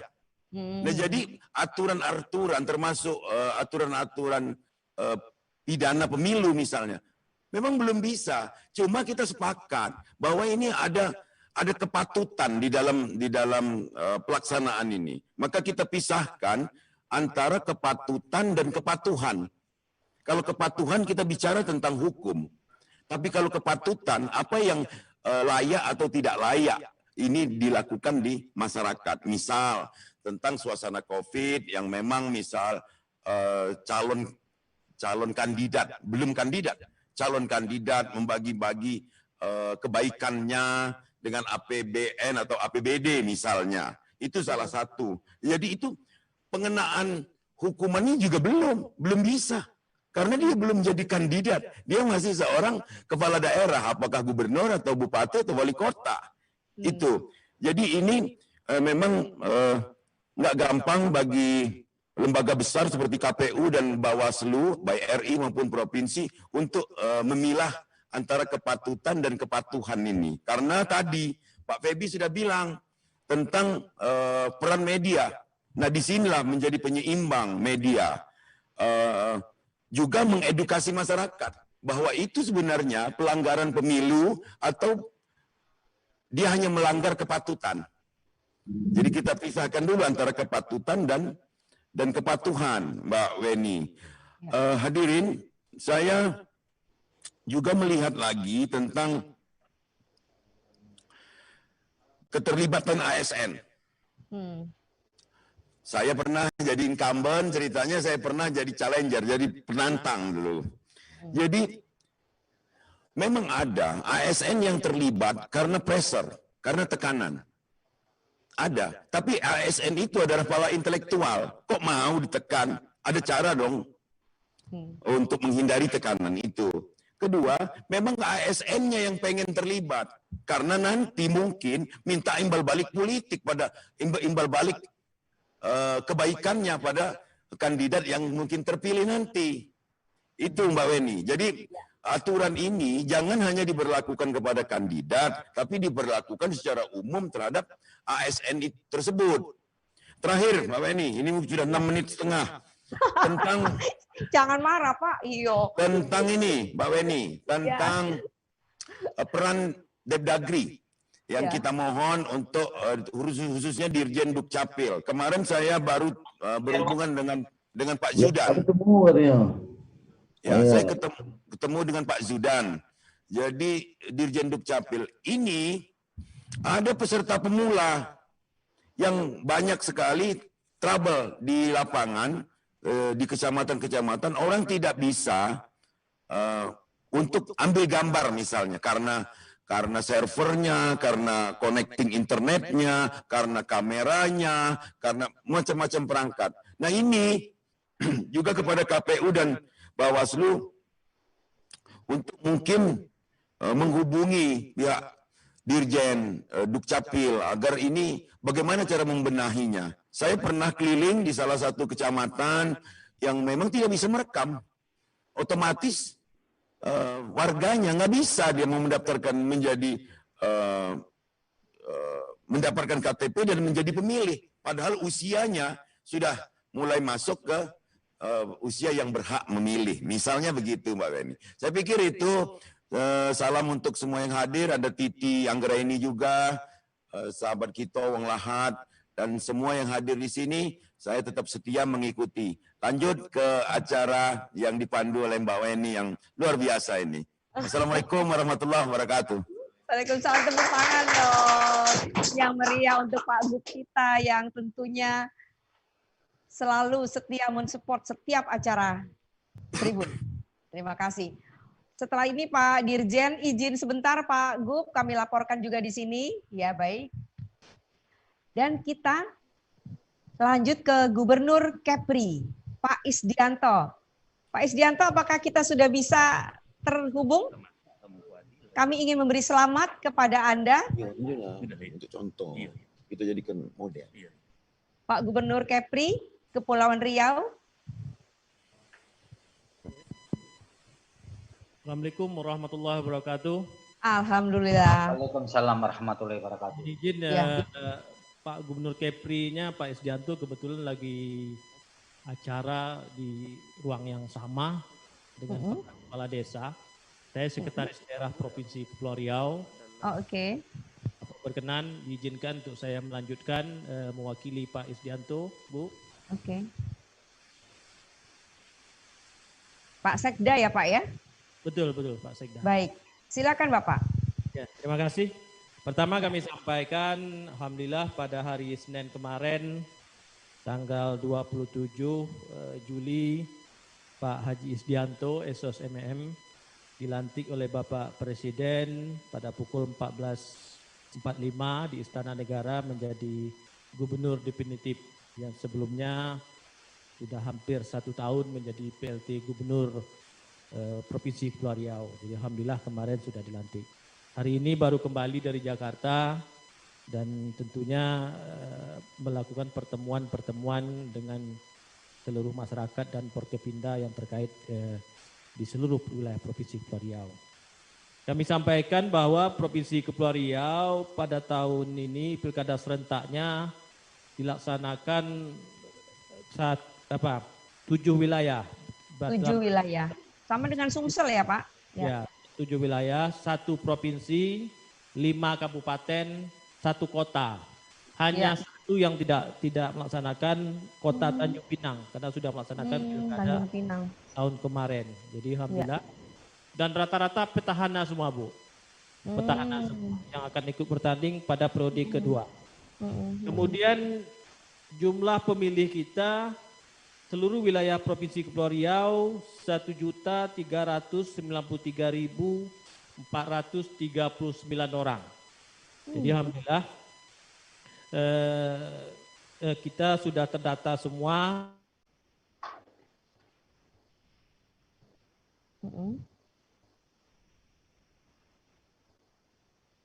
Ada gangguan teknis di Pak Sekda Kepri. Masih ada gangguan teknis sedikit. Kita masih menunggu. Oke. Jadi kemarin Pak Isdianto sebagai PLT sebelumnya. Oke, lanjut.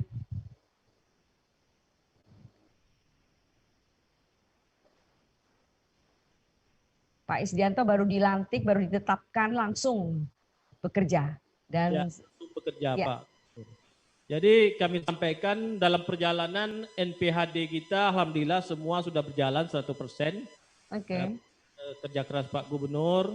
Jadi teman-teman Bupati, Wali Kota semua sudah KPU, Bawaslu dan termasuk kepada pihak keamanan kita sudah berjalan 100%.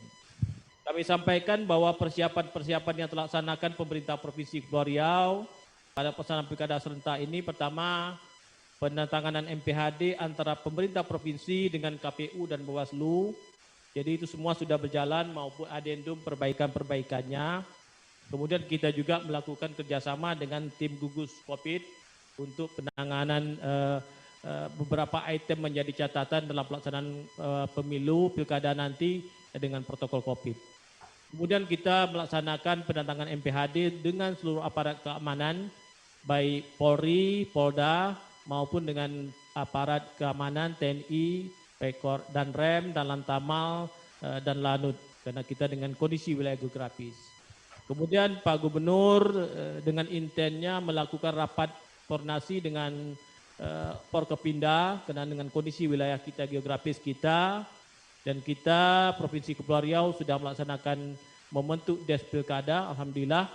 Kemudian koordinasi kita dalam pelaksanaan, kita sudah memberikan dukungan APD dan lainnya untuk menjaga kondisi protokol COVID tetap terjaga.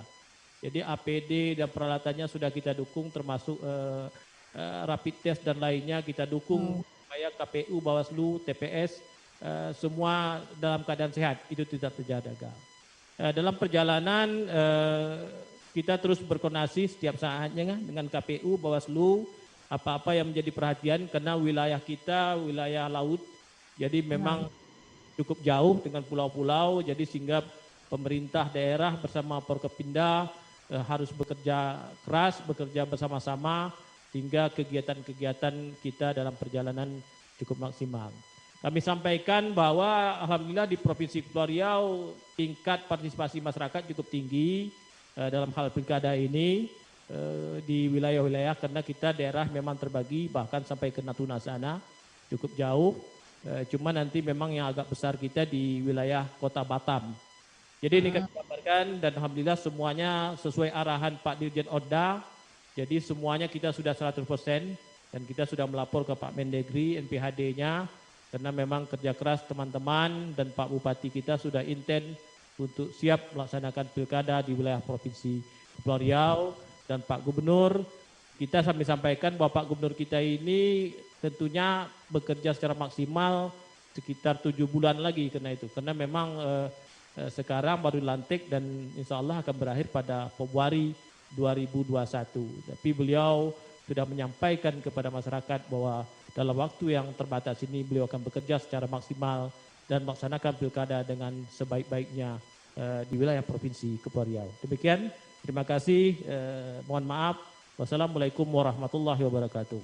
Baik, terima kasih Pak Sekda Kepri yang mewakili Bapak Gubernur. Terima kasih nih, kami juga tersanjung ya karena panggung ini dihadiri langsung oleh teman-teman tentunya dari Kepulauan Riau. Baik, kita beri tepuk tangan tentunya pada Pak Sekda Kepri.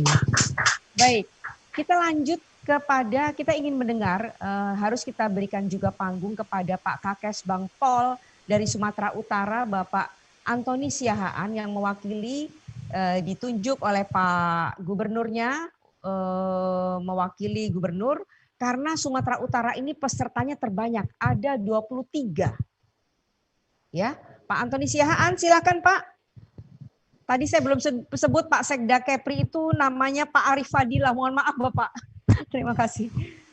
Ya, Bang Antoni Siahaan, silakan Anda menjelaskan sekilas. Ya. Moderator, Horas, Jua, Yohobu, Ahoy. Oke. Yang kami hormati Bapak Ketua KPU, Ketua Bawaslu, Ibu Ketua Perludem, Bapak Gubernur Sumatera, dan hadirin yang kami muliakan. Izinkan kami menyampaikan permohonan maaf Bapak Gubernur Sumatera Utara, Bapak Ibu Ramayati, dan menyampaikan salam hormat beliau. Tidak bisa hadir bersama-sama dengan kita pada malam hari ini berhubung karena pada saat ini menyertai kunjungan kerja Bapak Menteri Agraria Tata Ruang Bapak Sofian Jalil. Jadi beliau tidak dapat hadir bersama-sama dengan kita semuanya. Beliau menyampaikan permohonan maaf. Bapak dan Ibu sekalian yang kami muliakan, sebagaimana disampaikan oleh Ibu moderator tadi bahwa dari 33 kabupaten kota yang ada di Sumatera Utara, ada 23 kabupaten kota yang akan menyelenggarakan pilkada, baik bupati, wakil bupati maupun wali kota dan wakil wali kota. Sampai saat ini persiapan penyelenggaraan pilkada serentak Sumatera Utara masih kondusif dan kita harapkan nanti juga dalam pelaksanaan sampai tanggal 9 Desember yang akan datang akan dapat terlaksana dengan kondusif. Yang kami sampaikan berkaitan dengan NPHD, realisasi yang telah dicairkan oleh kabupaten kota sampai saat ini satu kabupaten dan satu kota yang masih 90%, yaitu Medan 90% untuk KPU dan Labuan Batu 90% untuk KPU. Sedangkan realisasi NPHD untuk yang diserahkan kepada Bawaslu ada 7 kabupaten kota. Satu Kota Medan itu 90,06%, Kabupaten Siantar 99.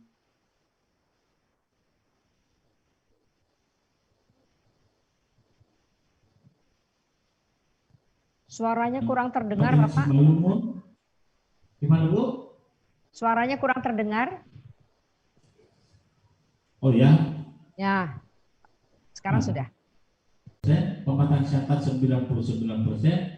Kabupaten Simalungun, Kabupaten Nias Barat, Kabupaten Nias Utara, dan Kabupaten Labuan Batu 91%.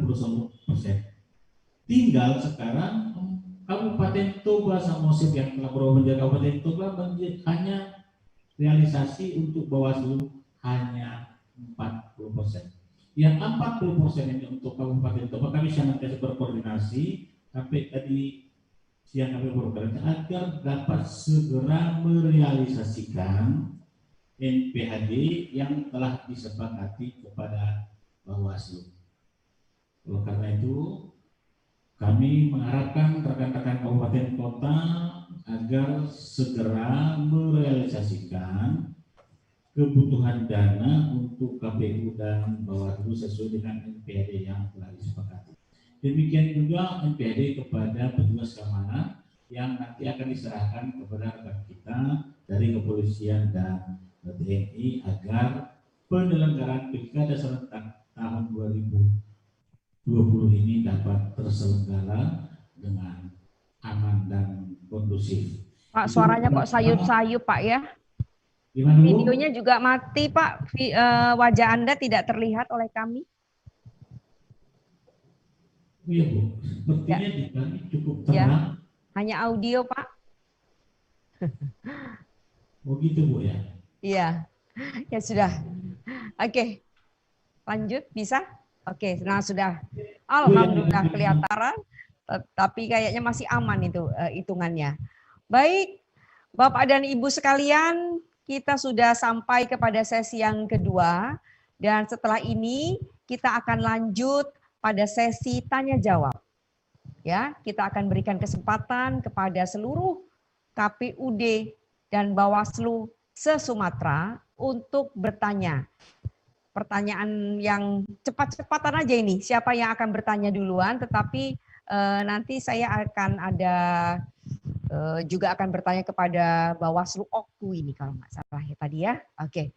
Baik, kita akan lanjut dan kita sekarang jeda sebentar. Ya, kita akan jeda sebentar, waktunya sekitar 1 menit.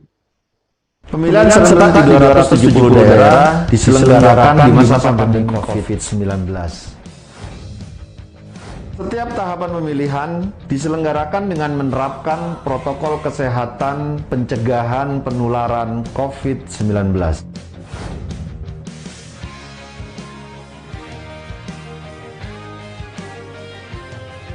Kesehatan, keselamatan menjadi yang utama.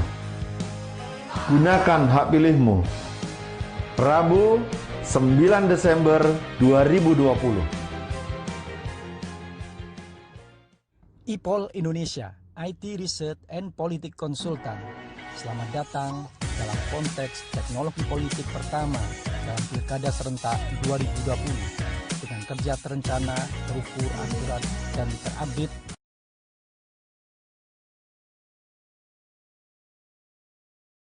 IPOL siap menyajikan hasil kerja yang berkualitas, terpercaya, dan cepat.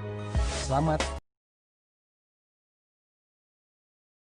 hadir di dalam sejarah baru.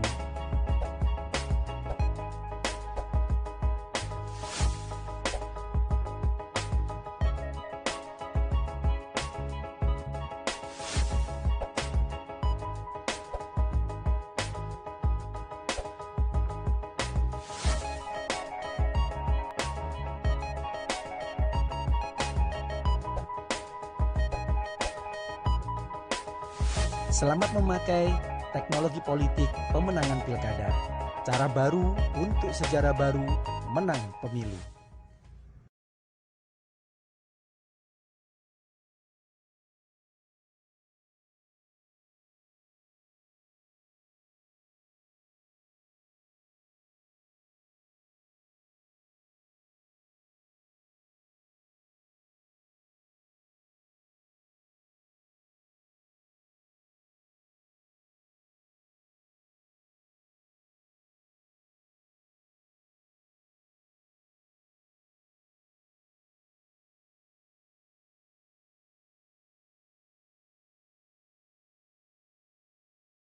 Sumatera Utara, ya Bawaslu, betul nggak?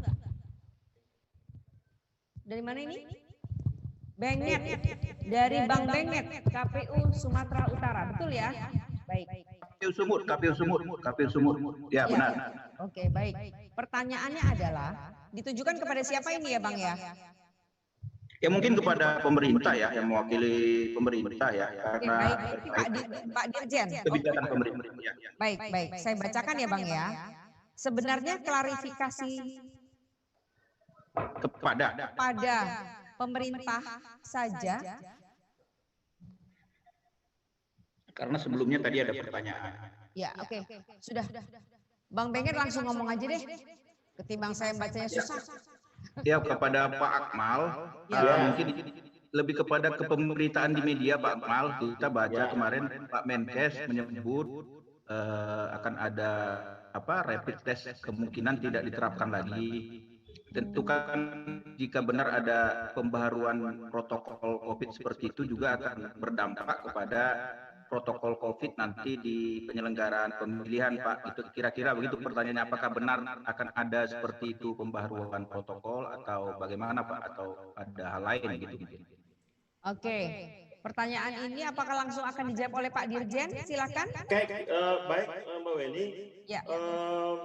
Protokol kesehatan yang sudah kita susun, bahkan yang sudah kita formulasikan dalam PKPU adalah sebuah produk hukum yang menjadi landasan bagi penyelenggara untuk melaksanakan tahapan teknis di lapangan. Tentunya ada konsekuensi finansial, konsekuensi teknis yang akan hadir ketika sebuah produk dibuat. Nah, ketika merubah, tentu akan ada nanti konsekuensi juga terhadap pembiayaan. Contohkan saja, ketika ada, saya bukan orang kesehatan ya, ketika ada sinyalemen yang mengatakan bahwa rapid test mungkin saja tidak menjadi instrumen yang tepat untuk mengukur apakah seseorang terdampak COVID-19 atau tidak, sehingga yang dipandang lebih tepat adalah barangkali PCR atau swab test. Nah, kita katakan di dalam PKPU yang sudah dibuat Pak Mas Arief, kalau saya tidak salah PKPU 6 itu dikatakan adalah rapid test. Itu tidak semudah itu merubah regulasi lagi, belum lagi konsekuensi pembiayaan. Rapid test mungkin akan lebih murah kosnya dibandingkan dengan swab test. Gitu. Nah, tapi kami katakan sekali lagi, barangkali ini perlu dikonfirmasi kepada teman-teman yang membidangi urusan kesehatan. Bagi kami pemerintah, ketika ada kebijakan yang lebih diambil oleh teman-teman penyelenggara, karena kan KPU ini kan independen, KPU ini kan mandiri, gitu loh. Kami pemerintah hanya memfasilitasi saja. Nah, dalam hal kemudian KPU memutuskan kebijakan-kebijakan, apakah menggunakan rapid test, apakah menggunakan swab, tentunya kita akan fasilitasi lagi. Tapi tolong diperhatikan juga waktu yang tersedia untuk melakukan perubahan kebijakan. Kami ingin katakan perubahan kebijakan akan berpengaruh dampak terhadap banyak hal. Jadi barangkali perlu dipertimbangkan secara matang ketika ada keinginan untuk melakukan perubahan kebijakan. Demikian Bu Weni. Baik, Bang Benget, semoga jelas ya akan jawaban Pak Dirjen. Ya, sehingga tidak ada keraguan lagi. Baik. Karena memang kita kan pasti mengacu kepada protokol di pemerintah yang dibuat. Ya, baik. Ya Pak, ya Pak Amal. Terima kasih. Salam. Salam Pak. Salam Bang. Hormat, Koras. Oke. Baik, kita lanjut ke pertanyaan yang akan disampaikan oleh Bawaslu Oku, Ogan Komering Ulu. Silakan. Ditujukan kepada siapa? Bawaslu Oku? Tadi udah pesan-pesan soalnya. Mau tanya.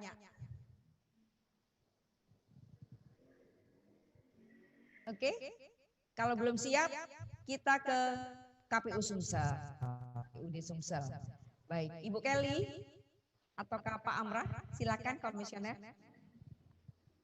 Bu Kelly.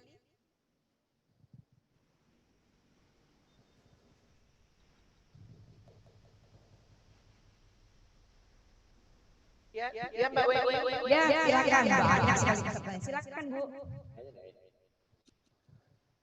Ya. Jadi kalau di Sumatera Selatan semua tahapan sudah berjalan sesuai dengan waktunya. Di tahapan ini mungkin di bagian dari 7 kabupaten ini ada 1 kabupaten yaitu Kabupaten Oku Timur yang anggaran NPHD-nya itu belum 100%. Jadi ini yang menjadi permasalahan di antara penyelenggara dengan pemerintah daerah.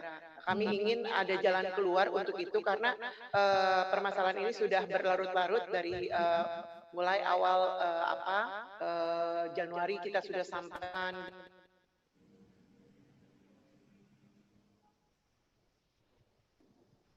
Suaranya terputus Ibu. Ya, jadi kami ingin ada solusi, bahkan waktu itu sudah dimediasi oleh Kemenko Polhukam, tapi ternyata sampai saat ini permasalahan NPHD ini juga belum selesai. Jadi mohon bantuan dari Kemendagri untuk memediasi lagi masalah anggaran NPHD Kabupaten Oku Timur, yang juga tidak hanya untuk KPU tapi juga untuk Bawaslu. Oke, itu sudah didengar langsung oleh Pak Dirjen. Pasti Pak Dirjen akan menyampaikan langsung ke Pak Mendagri. Pak Akmal ya. Ya, terima kasih Bu Weni, kita dengar. Kami katakan sekali lagi, ini sejarah pertama kita melaksanakan pilkada di mana komitmen Mendagri beserta seluruh jajarannya luar biasa. Pasti Pak Dirjen akan menyampaikan langsung ke Pak Mendagri. Pak Akmal ya. Ya, terima kasih Bu Weni, kita dengar.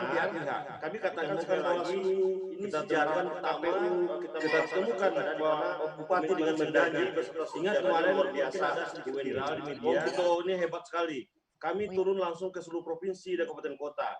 Dan kita pertemukan pihak-pihak. Kita pertemukan Bawaslu, kita temukan KPU, kita temukan Bupati dengan sekdanya. Ingat kemarin mungkin ada sedikit viral di media, saya membuat teguran untuk Bupati Samosir, yang barangkali diprotes oleh Samosir. Itu adalah salah satu dukungan kami agar teman-teman penyelenggara bisa tenang bekerja. Ketika dananya ditransfer itu memadai, makanya KPU dan Bawaslu akan tenang bekerja. Untuk Oku Timur, ini menjadi catatan kita dan kami pastikan besok pagi kami akan langsung telepon langsung ke Oku Timur. Demikian Bu Weni ya. Terima kasih Pak. Terima kasih. Silakan loh disampaikan apa yang menjadi unek-unek mumpung ada Pak Dirjen di sini. Saya boleh Bu, Pak moderator boleh? Dari mana Bapak? Dari Sumut lagi boleh. Tadi ada terlupa. Pak Bang Benget, kita masih ada 4 penanya lagi Bang. Oh siap. Maaf Bang. Ya, oke nanti japri ke saya. Atau langsung japri ke Pak Dirjen. Baik, terima kasih Bu Kelly. Kita lanjut ke KPU Lampung. Silakan.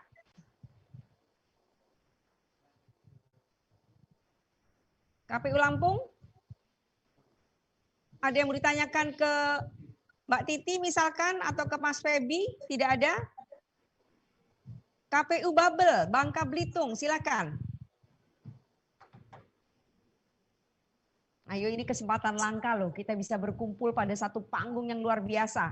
Ada 200-an orang hadir di sini.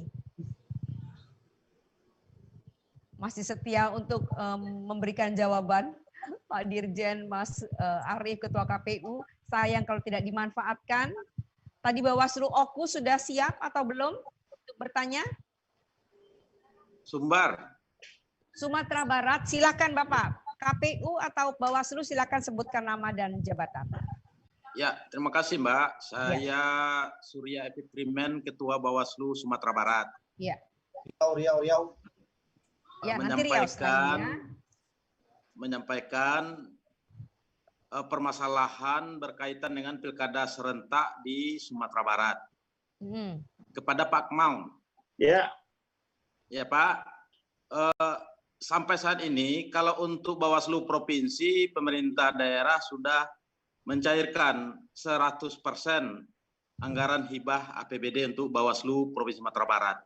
Iya. Sumatera Barat selain melakukan pemilihan gubernur, juga melakukan pemilihan bupati wali kota di 13 kabupaten dan kota. Dari 13 kabupaten dan kota tersebut, 12 kabupaten kota juga sudah mencairkan anggaran hibah untuk Bawaslu Kabupaten Kota di 12 kabupaten kota tersebut sebanyak 100%. Iya. Tapi Kabupaten Pesisir Selatan, Bawaslu Kabupaten Kotanya belum dicairkan anggarannya oleh pemerintah daerah Pesisir Selatan 100%, baru hanya 65% sampai saat ini. Itu mungkin yang kami laporkan kepada Pak Akmal, dan terima kasih atas fasilitasi saya bisa berkomunikasi dan menyampaikan informasi ini dalam forum yang sangat terhormat ini. Demikian Mbak, terima kasih. Assalamualaikum warahmatullahi wabarakatuh. Waalaikumsalam. Silakan langsung dijawab Pak Dirjen. Baik, saya kalau klarifikasi dulu, untuk Oku Timur tadi, Ibu, itu Bawaslu-nya sudah 90,91% loh transfer dananya. Untuk Oku Timur ya, tadi sudah 90,91%. Memang untuk Pesisir Selatan, catatan kami transfer baru 65,21% atau 4,1 miliar. Dari 11 miliar baru 7, sekian yang ditransfer, masih sisa 4, sekian persen. Pak Ketua Bawaslu Provinsi, kami pastikan besok kami akan telepon langsung Pak Bupati Pesisir Selatan, Pak Indra Joni ya, karena beliau juga menjadi salah satu kontestan. Kami janji besok kami akan telepon, hubungi langsung. Ya, terima kasih Pak Dirjen. Terima kasih Pak. Baik, terima kasih. Sekarang kita lanjut ke Riau. KPU-nya atau Bawaslu? Bawaslu. Ya, Izin, baik, Mbak. silakan. Ya, saya Hari dari Bawaslu Kabupaten Bengkalis Provinsi Riau. Tujuan pertama dari Pak Malik Mendagri ya. Kami berharap Mendagri untuk memantau rekomendasi KASN yang sudah turun di kabupaten kota terkait dengan netralitas ASN. Karena kita ketahui kita ingin netralitas ASN ditegakkan, tapi terkadang mungkin rekomendasi yang diturunkan oleh KASN sepertinya apakah serius dijalani oleh pemerintah daerah, itu yang ingin kami tanyakan. Dan berharap Mendagri langsung melakukan monitoring yang diturunkan KASN kepada pemerintah daerah terkait dengan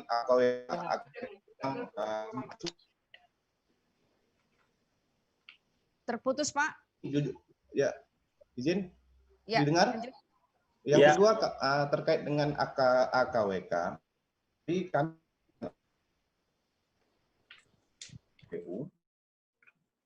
yang sebagian daerah tidak mendapat itu. Dan setelah dianalisis oleh kami, memang banyak kami temukan nik ganda, identik nik ganda, kakak ganda, identitas ganda. Yang ini kami kerjakan dengan analisa Bawaslu. Jadi kami harap kawan-kawan KPU, jajaran KPU membuka data itu untuk sama-sama kita telaah terhadap ketergandaan yang kita dapati. Terima kasih Bu. Assalamualaikum warahmatullahi wabarakatuh. Baik, silakan langsung dijawab Pak Dirjen. Laras benar nih Pak Dirjen. Terkait pertanyaan rekomendasi KSN terhadap usulan mutasi yang dilakukan oleh kepala daerah yang melaksanakan pilkada, kami mengatakan Pak Aban kebetulan mudah-mudahan masih ada. Kita sudah sepakat bagaimana langkah tindak kita terhadap pasal 71 Undang-Undang Nomor 10 2016. Nah, kami katakan di dalam Undang-Undang Nomor 5 2014 tentang ASN dikatakan untuk jabatan tinggi pratama, jabatan tinggi pimpinan media, ketika dilakukan mutasi harus dilakukan melalui instrumen lelang atau bidding. Nah, tentunya ini harus mendapat persetujuan dari KSN. Berbeda dengan untuk jabatan administrator dan pengawas. Ini murni menjadi kewenangan PPK masing-masing daerah. Nah, terkait usulan ini, memang untuk jabatan pimpinan tinggi pratama, memang pasti akan ke KSN. KSN akan melihat apakah dilakukan dengan melalui bidding atau tidak. Nah, tetapi cuma KSN masuk di ranah itu saja. Persoalan apakah boleh dilakukan mutasi atau tidak itu adalah ranahnya Kemendagri. Nah, KSN mungkin cuma menyampaikan dari teknis untuk jabatan tinggi pertama saja. Nah, dalam banyak hal, ketika pun KSN memberikan rekomendasi karena proses governance-nya benar, tetapi kami sudah membuat surat edaran pada tanggal 21 Januari yang lalu tentang kami cuma memberikan 3 persyaratan ketika mutasi ini dilakukan. Pertama, terjadi kekosongan jabatan. Kedua, orang pejabat-pejabatnya meninggal dunia. Yang ketiga, ada persoalan hukum, tidak bisa melaksanakan tugas. Nah, untuk 3 hal ini kami berikan berikan ruang dilakukan mutasi. Dan satu lagi untuk kondisi sekarang yang keempat adalah karena memang kebutuhan pemerintah daerah untuk mempercepat penanganan COVID-19. Ini kami lakukan 4 argumentasi ini. Di luar itu kami tolak semua. Nah, itulah yang menjadi komitmen kita bersama-sama dengan penyelenggara terkait izin yang kita keluarkan. Sekali lagi KSN cuma ranahnya untuk jabatan tinggi pertama saja. Tetapi apakah diizinkan atau tidak diizinkan itu ranahnya dari menteri. Dan kami sangat kuat ketat untuk hal seperti itu. Saya kebetulan paling banyak menolak Bu Weni, ya paling sering menolak dan diprotes oleh banyak kepala daerah karena saya menolak izin-izin untuk melakukan mutasi. Karena kita tenggerai itu akan berkorelasi dengan adanya ketidaknetralan ASN. Demikian. Oke, jawabannya tegas, lugas, singkat. Baik Pak Dirjen, ini ada pertanyaan juga lanjut aja dari Ida Rasahan yang disampaikan melalui chat room. Ida Rasahan ini sepertinya dari PPK ya, petugas PPK. Baik, pertanyaannya adalah untuk Ketua KPU RI dan pemerintah. Beliau Ketua Bawaslu Sumut Kak Yuweni. Oh sorry, yang apal Titi. Ketua Bawaslu Sumut betul kah Ida Rasahan? Iya Mbak. Silakan tanya langsung. Terima kasih Mbak Titi. Iya, sebenarnya ini kepada Ketua KPU RI dan kepada pemerintah ya. ini terkait dengan persoalan ini kan sekarang tahapannya adalah pemutakhiran data pemilih. Nah, pertanyaan saya sebenarnya ini terkait kontradiksi yang terjadi di jajaran bawah, karena Bawaslu kan juga diperintahkan untuk mengawasi pemutakhiran data pemilih. Nah, pertanyaan saya kepada Ketua KPU RI, apakah AKWK ya, AKWK itu kan adalah produk dari sinkronisasi DPA 4 yang diberikan pemerintah dengan DPT terakhir, pemilu terakhir, nah, itu yang diberikan kepada petugas PPDP untuk dilakukan pemutakhiran. Nah, pada kenyataannya AKWK ini memang dalam PKPU 19 tahun 2017 itu tidak menjadi bagian yang diberikan. Tetapi kan ada kebutuhan di lapangan, terutama untuk daerah-daerah yang padat pemilihnya, sehingga dan kemudian mobilisasinya cukup tinggi. Nah, ini kan dibutuhkan oleh pengawas pemilu untuk mendapatkan salinan AKWK untuk memastikan bahwa memang data yang dicoklit itu sudah valid, itu dia. Nah, ternyata pada kenyataannya KPU RI punya kebijakan bahwa AKWK itu tidak boleh diakses oleh penyelenggara pemilu, khususnya pengawas pemilu.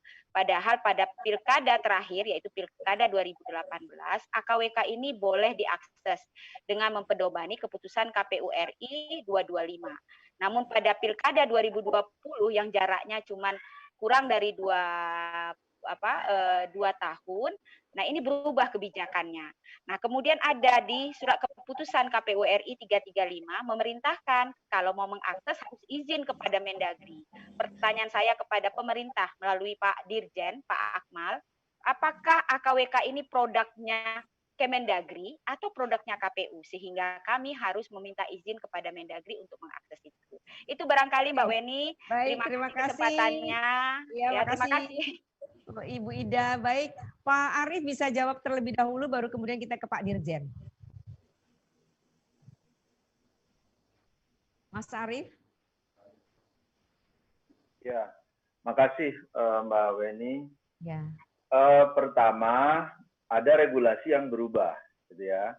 Jadi ada PP, saya lupa nomornya ya, terkait dengan perlindungan data pribadi. Itu yang pertama. Jadi antara 2018 dan 2020 itu ada regulasi yang berubah terkait dengan perlindungan data pribadi. Itu yang pertama.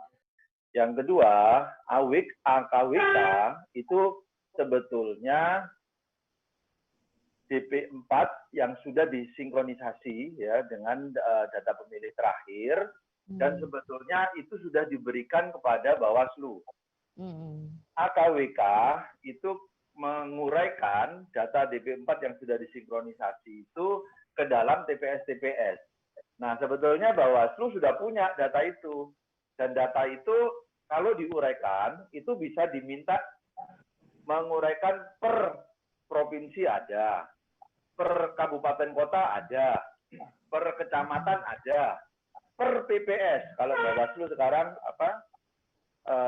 pengawas desa ya, PKD ya, kelurahan desa itu terurai per desa. Jadi sebetulnya kalau PKD-nya mau membuka data itu sudah tersedia di situ. Jadi tidak ada yang sulit. Nah, apakah AKWK produk Kemendagri? Kalau AKWK jelas produk KPU.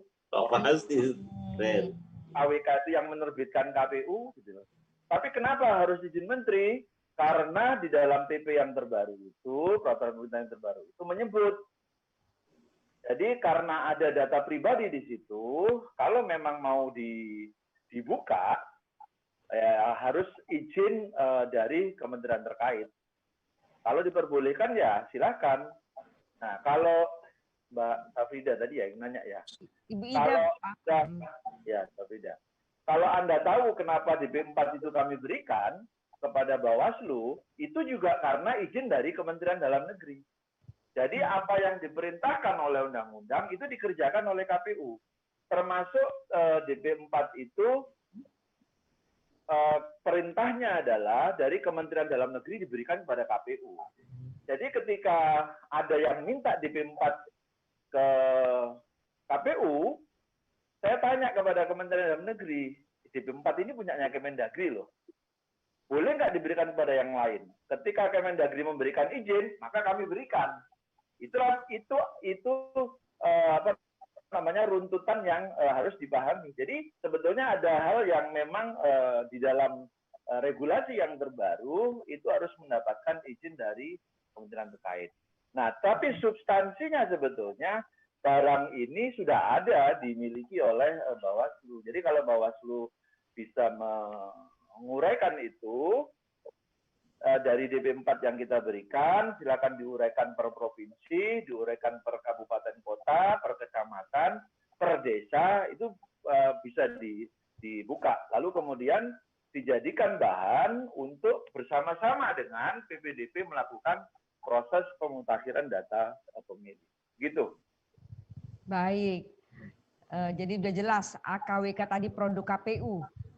Tapi karena kemudian Ibu Ida tanya juga ke Pak Dirjen tolong tambahkan sedikit aja. Baik Bu Weni, tadi Pak Arif sudah jelaskan Kemendagri kebetulan komponen yang menangani terkait dengan data DP4 itu adalah teman-teman dari Dirjen Dukcapil. Benar kata Pak Arif, otoritasnya ada di Kemendagri dan didelegasikan kepada Dirjen Dukcapil. Tentunya nanti melalui Dirjen Dukcapil apabila memang data-data yang merupakan dikelola oleh Kemendagri, apabila memang dibutuhkan, memang ada kerahasiaan data, tentunya akan melalui Dirjen Dukcapil nanti. Nanti kami informasikan Bu Weni. Baik, terima kasih. Sekarang saya yang mau nunjuk ini ya. Di sini sebagai peserta juga ada Direktur IPOL ini, IPOL. Oke, Mas Petrus, yang seringkali tentu terkait atau berhubungan ya soal pemilihan umum. Silakan Mas Petrus. Iya, terima kasih Mbak Weni. Halo, Assalamualaikum. Waalaikumsalam. Mas Petrus Ya. ada di Palembang apa ada di mana ini? Ya, lagi di Jakarta Mbak Weni. Oh, Jakarta. Oke. Ya, Silakan lagi Mas. di kantor. Bagaimana Anda melihat tentang konstelasi pilkada serentak tahun ini? Ya, apapun bentuknya, konstelasi pilkada yang ada sekarang, ini saya selalu menyinggung ulang bahwa siapa yang kemudian baik instrumen penyelenggara ataupun kandidat yang sadar betul pada kekuatan bahwa semuanya adalah berpulang pada data, berpulang pada riset, berpulang pada siapa yang jeli mengolah pesan dan juga jeli dalam konteks menata jaringan, maka dialah yang kemudian yang benar-benar bisa merawat itu dalam konteks sampai kepada data di bawah, maka menurut saya dialah yang akan menjadi calon pemenang yang akan luar biasa. Tetapi saya hanya ingin menambahkan saja bahwa apapun bentuknya, bahwa tadi disampaikan oleh Pak Dirjen dan Mas Arief dan juga Pak Aban, bahwa apapun bentuknya dalam kontestasi yang menarik ini di tengah pandemi, saya hanya ingin memberikan sebuah inspirasi besar bahwa kekuatan yang namanya teknologi dalam konteks siapa yang menguasai data dengan riset, maka siapapun orang itu akan membuat potensi kemenangan akan mudah untuk di tangan. Apalagi dia sadar betul memetakan kekuatan yang namanya dari desa. Karena tentu saja orang yang sudah ada menjadi calon, dia harus menguasai instrumen itu di tiap kelurahan ataupun desa. Karena kalau bagi kami juga sebagai konsultan, itu kami selalu memberikan inspirasi kepada banyak pihak bahwa saatnya sekarang itu terencana, terukur, akurat, terkendali karena rakyat butuh pemimpin yang hebat, butuh pemimpin yang benar-benar menguasai teritorial, mengetahui kondisi masyarakat, sehingga dia yang bisa menyapa, maka dialah yang kemudian layak seperti itu, sehingga apapun yang dimiliki oleh masing-masing kandidat dalam kontestasi, apakah dia memanfaatkan ataupun tidak, selama dia konsen dengan yang namanya memetakan instrumen pemilih yang pemilih itu dari setiap pemilu sudah ada dan dia tahu, kemudian dia benar-benar memberikan treatment yang tepat kepada masyarakat, maka mereka lah yang tentu saja akan menang karena jauh lebih awal dia menyiapkan dirinya. Itu Mbak Weni. Baik, terima kasih Mas Petrus. pernyataan Anda ini menarik sekali ya, maka saya akan minta komentar dari Mbak Titi Anggraini. Permainan data, bukan permainan maksud saya, karena beliau ini adalah Mas Petrus adalah orang konsultan dari sebuah untuk setiap kontestan seperti itu. Maka data menjadi penting dan pada saat zaman digital seperti ini seharusnya menjadi kekuatan bagi setiap kontestan. Bagaimana Anda melihat ini? Ya, saya setuju ya Yuweni bahwa ilmu pengetahuan sebenarnya hari ini menjadi salah satu modal kita. Tidak hanya bagi kontestan sebenarnya, karena kan sebenarnya kalau kontestan itu mau bekerja dengan ilmu pengetahuan dan ada data di dalamnya, di era penyelenggaraan pilkada yang sangat terbuka, semua sumber untuk melakukan pemetaan kekuatan itu tersedia. Misalnya pemilu kita, pilkada kita dari masa ke masa makin transparan. Data pemilih bisa diakses secara daring, lalu peta kemenangan pemilu 2019, kekuatan partai, semua bisa kita akses, hampir tidak ada lagi yang ditutup-tutupi begitu. Nah, hanya saja kadang-kadang masih ada oknum calon kandidat yang kurang percaya diri sehingga menggunakan cara-cara yang tidak legal. Misalnya di tengah keterpurukan ekonomi masyarakat mengambil jalan pintas melakukan politik uang, jual beli suara, lalu kemudian ada oknum-oknum yang tadi mempolitisasi bansos dan lain sebagainya. Lalu juga misalnya dengan memobilisasi dan mempolitisasi aparatur sipil negara. Itu adalah indikasi dari calon yang tidak percaya diri dan jauh dari ilmu pengetahuan. Karena ketidakpercayaan dirinya dan ketidakpenguasaannya pada data dan ilmu pengetahuan, dia menggunakan cara-cara primitif gitu. Cara-cara primitifnya yang tadi kita sebutkan, 3 peringkat utama kecurangan. Mulai dari politik uang atau jual beli suara, politisasi birokrasi daerah atau aparatur sipil negara, dan yang terakhir menyebarkan hoax atau informasi bohong dan juga politisasi SARA. Nah, ini juga yang harus diantisipasi oleh jajaran penegak hukum kita, terutama pengawas. Kita mendorong digunakannya teknologi digital UNI. Jangan sampai kemudian teknologi digital ini juga makin leluasa menyebarkan informasi bohong atau politisasi SARA gitu ya. Nah, penting kemudian kehadiran media mainstream yang memang menyajikan data, fakta, dan edukatif. Sehingga tadi pemilih berdaya, pilkada hebat bisa kita wujudkan.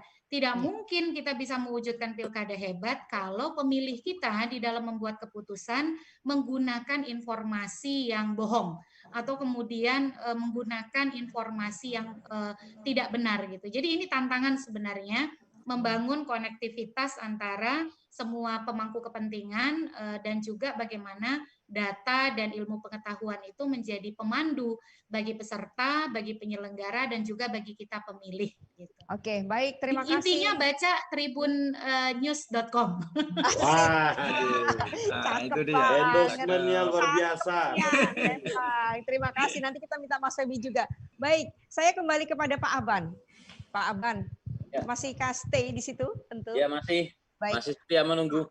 Baik, Pak. Jadi begini, Bawaslu ini seringkali mendapatkan image sebagai lembaga boleh dibilang basa-basi, mohon maaf. Jadi itu tadi kata Pak Gub Sumsel sudah disinggung, tidak bisa juga disemprit misalkan begitu karena belum waktunya, karena masih bakal calon, sehingga boleh untuk ada kebaikan, bagi-bagi dan segala macam. Jadi maksud saya, bagaimana Bawaslu ini betul-betul bisa punya taring untuk melaksanakan tugasnya? Ya, terima kasih, Mbak Ni. Jadi tentu Bawaslu ini kan bekerja atas dasar undang-undang. Kewenangan itu diberikan atas nama konstitusi. Nggak bisa melampaui kewenangan atas yang ada di undang-undang. Itu jadi pertama. Yang kedua gini, seperti tadi Pak Deru sampaikan, persoalan membedakan antara bakal pasangan calon dengan calon yang sudah ditetapkan sebagai petahana pasca tanggal 23 September, tentu kami bisa memahami ya. Tetapi begini, harus diingat juga bahwa misalnya soal abuse of power, penyalahgunaan kewenangan dan sebagainya.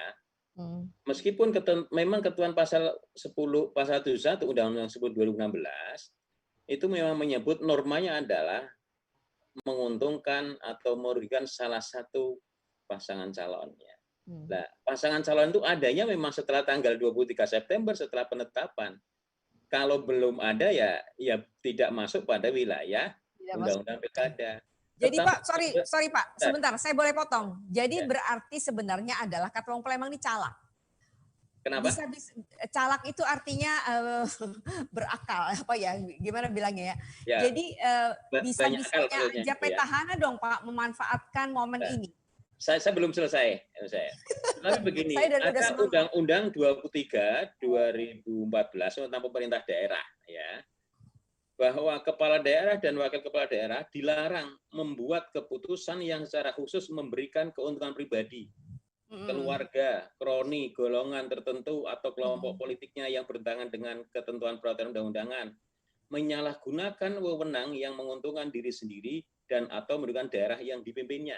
Artinya ketika tidak melarang tidak melanggar Undang-Undang 10, bisa kita terapkan pasal 76 Undang-Undang 23 2012 Undang-Undang Pemerintah Daerah.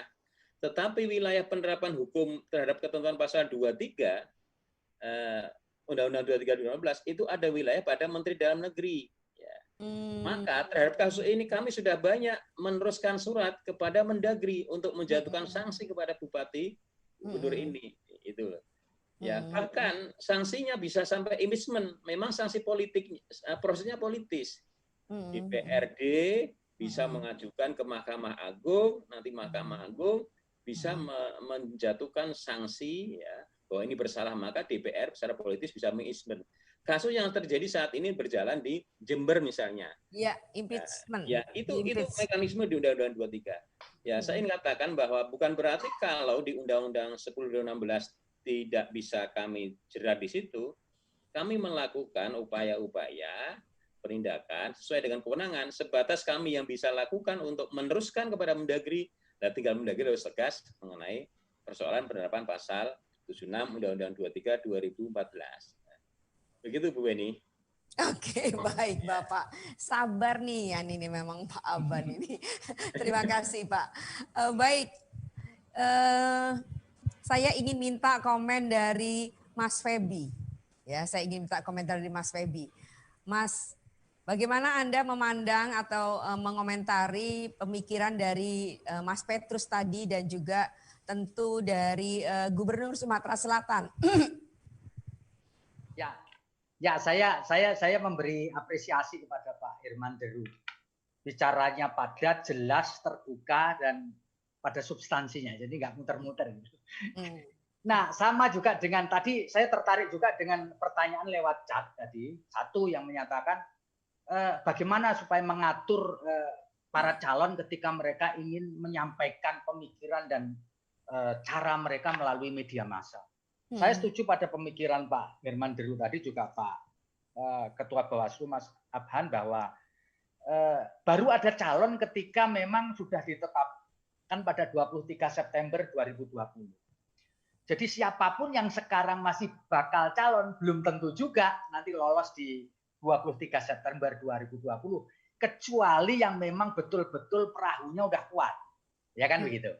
Jadi ini kesempatan juga, mumpung sebenarnya argonya belum jalan, aturan KPU-nya terkait dengan bersosialisasi lewat media massa dinyatakan sesuai dengan aturan main yang ada, tentu ini akan sangat menarik buat para bakal calon yang belum tentu jadi calon, bakal calon yang belum jadi calon untuk melakukan apa yang disebut sebagai menyatakan dirinya, dalam tanda petik jual diri lah Mbak Beb. Dan kita tentu tidak bisa menolak media massa mainstream, tentu tidak bisa menolak peluang itu, karena di sosial media pun juga tidak ada regulasi untuk itu. Itu yang pertama. Lalu yang kedua, tadi ada pertanyaan menarik lewat chat yang mengatakan bahwa Mbok Pers ini jangan hanya melulu menyoroti track recordnya para calon, tapi proses politik di partai politik. Mengapa sih anaknya Pak Jokowi, Pak Mas Gibran kok tiba-tiba lolos padahal sudah ada calon dari DPC namanya Pak Purnomo, gitu kan? Menarik memang buat pers ini eye catching, namanya story behind the news. Bagaimana menceritakan sebuah peristiwa. Tetapi berbeda dengan media sosial. Kita dibatasi oleh etika pers. Jadi nggak mungkin kita mengutip sebuah cerita dari sumber yang tidak kredibel dan tidak ada pengimbangnya. Jadi sebenarnya pers juga kepingin sih melakukan suatu proses politik, pendidikan politik dengan cara memberitakan gimana sih proses politik di sebuah partai politik, kenapa si A lolos, kenapa si B tidak, apa tolak ukurnya. Tentu ini menarik dan saya setuju terkait dengan upaya itu supaya mendidik masyarakat supaya tahu proses politik ini nggak gampang loh di partai politik. Dan betul sekali saya menyetujui bahwa proses politik di partai politik itu memang lebih banyak tertutup. Tidak ada satu jawaban yang terang mengapa misalkan keponakannya Pak Prabowo lolos sebagai calon wakil wali kota dari PDI Perjuangan dan Gerindra. Apakah murni karena memang dia punya kemampuan atau faktor tertentu? Karena dalam proses politik kan sangat dinamis. Nah ini keterbatasan ini tentu saya mengakui bahwa ada di pers untuk mengungkapkan apa sih sebenarnya yang terjadi di balik proses rekrutmen politik oleh partai politik untuk calon kepala daerah. Dan itu tantangan buat kami. Terima kasih tadi ada masukan dari chat itu, Mbok Yao istilahnya. Mbok Yao, menceritakan apa namanya track record, tapi juga proses politik. Apa ada cerita di balik proses politik di partai politik? Story, ya. Baik, Gitu, Mas Pak. Fabi, story behind the news ya, Mas ya. Ya, Oke. istilah kami begitu biasanya. Ya, story behind the news. Baik, tadi kami belum, terima kasih Mas Febi, tadi kami juga belum mendengar perwakilan dari Kakes Bangpol Lampung ya, yang ditunjuk oleh Gubernur Lampung untuk bisa share di sini sebentar, karena nanti setelah itu saya akan memberikan kesempatan pamungkas kepada Gubernur Sumatera Selatan. Baik, Adakah dari Lampung? Makasih Bu. Ya, silakan. Yang kami hormati Pak Ketua KPU, Pak Budiman, Pak Dirjen, Pak Akmal Malik, Pak Bawaslu, Pak Akbar, Bapak-Bapak Gubernur Sumatera atau yang wakil yang kami hormati. Karena waktu cukup singkat, mungkin kami cukup melaporkan Bu, terutama kepada Kemendagri dan KPU Pusat. Yang pertama tentang persiapan di Lampung ada 8 kabupaten kota, 2 kota yaitu Bandar Lampung dan Kota Metro, ada 6 kabupaten, Kabupaten Lampung Tengah, Lampung Timur, Lampung Selatan, Pesawaran, Kabupaten Pesisir Barat, Kabupaten Waikanan. Jadi ada 6. Pada saat ini seluruh proses untuk persiapan pelaksanaan Pilkada serentak tanggal 9 Desember di Provinsi Lampung, untuk di Provinsi Lampung ini sudah dilaksanakan sesuai dengan baik itu Permendagri, arahan dari PKPU, mulai dari untuk itu memang untuk kondisi di Provinsi Lampung kami laporkan. Kami dari Kesbangpol mewakili Pak Gubernur. Yang pertama terkait dengan isu anggaran tadi yang lebih banyak dibahas untuk di Lampung, NPHD ini sudah 80,25%. Jadi ada 3 daerah yaitu di 1 kota dan 2 kabupaten yang belum 100%. Tapi mudah-mudahan dalam waktu dekat ini akan direalisasikan penyelesaiannya. Yang kedua tadi kami melihat lebih banyak dari isu terkait dengan proses di dalam pelaksanaannya, tentang jaminan kesehatan pelaksanaannya. Untuk di Provinsi Lampung kami sudah melaksanakan koordinasi baik itu kepada KPU dan Bawaslu, itu juga dengan pihak keamanan untuk proses pelaksanaannya dengan sepenuhnya menggunakan protokol kesehatan. Dalam hal ini tentu ada beberapa kendala yang tentunya kita sama-sama memaklumi terkait dengan persiapan bagaimana kita mengedepankan jaminan kesehatan kepada masyarakat.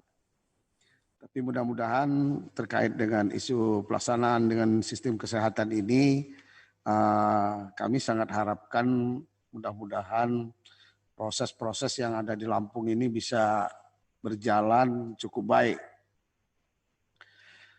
Yang ketiga tadi terkait dengan bagaimana partisipasi dan pemilih.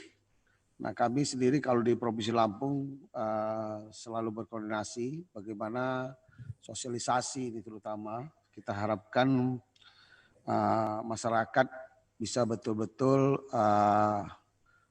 berpartisipasi di dalam pelaksanaan pilkada ini. Karena kami tentu di Provinsi Lampung berharap, begitu juga kami targetkan partisipasi pemilih ini dari DPT di Provinsi Lampung, DP 4,8 juta ini kami harapkan juga memang kami targetkan 77% Bu di Provinsi Lampung. Itu juga hal-hal yang lain mungkin secara singkat kami terkait dengan Kamtibmas. Itu juga kami selalu berkoordinasi karena ini sangat penting bagaimana kondisi saat ini di masyarakat ini dengan kondisi kita dalam kondisi pandemi COVID-19 ini. Baik, Bapak bisa dipersingkat atau dipercepat? Itulah Bu yang dapat kami sampaikan ya. Dan seluruh kegiatan di Provinsi Lampung kami melibatkan seluruh stakeholder. Stakeholder ini seluruh komponen masyarakat termasuk forum-forum FKUB dan seluruh komponen ya supaya mudah-mudahan di Provinsi Lampung ini bisa berjalan secara baik sesuai dengan yang diharapkan bersama. Mungkin itu Bu yang dapat kami sampaikan secara singkat. Terima kasih. Assalamualaikum warahmatullahi wabarakatuh. Waalaikumsalam Bapak, terima kasih banyak. Baik, masih ada lagi kah? Waktu sudah menunjukkan 21:37 menit. Sudah cukup sesi tanya jawab, alhamdulillah lumayan banyak. Dan terima kasih banyak, tentunya saya tidak perlu meresume lagi karena semua tentu tadi sudah bisa kita dengarkan bersama-sama. Yang pasti insya Allah pilkadanya akan terselenggara dengan hebat dan sudah ditegaskan oleh beberapa tadi narasumber, terutama oleh Mbak Titi Anggraini, pesertanya pun harus hebat. Seperti itu ya. Baik, terima kasih banyak.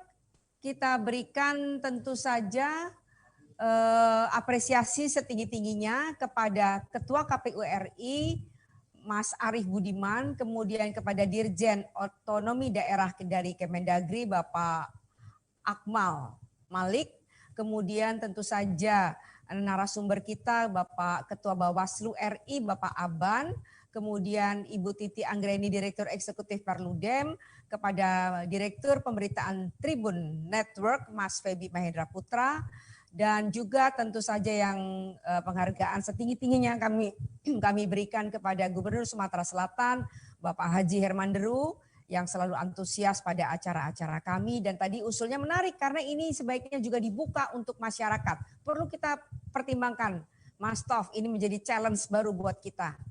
Kemudian tentu saja kepada siapa saya belum sebut, Sekda Kepri, Bapak Arif, Bapak Afif. Nah, saya ingat Bapak Afif.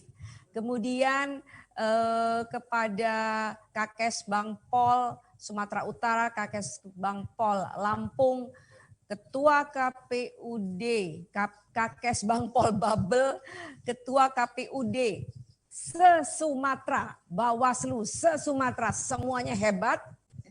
Saya ada yang belum sebut, Gubernur Kepri sudah diwakili oleh Sekda.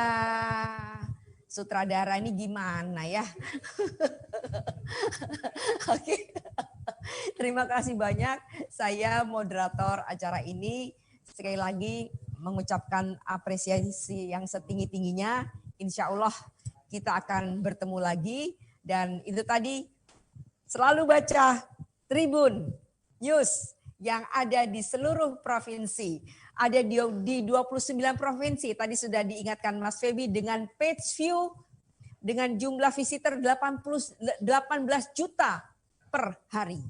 Ya, insya Allah kami akan menjadi media massa teman setia bagi Anda. Sekali lagi terima kasih banyak. Mohon maaf apabila ada hal yang kurang berkenan.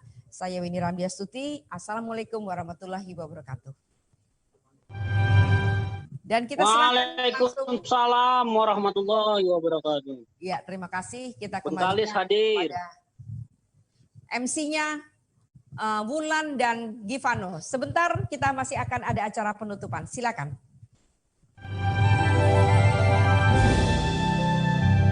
Seperti rezeki yang dijemput tiap pagi,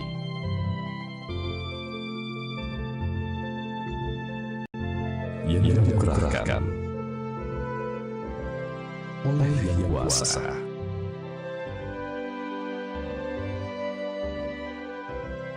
Harus selalu disyukuri.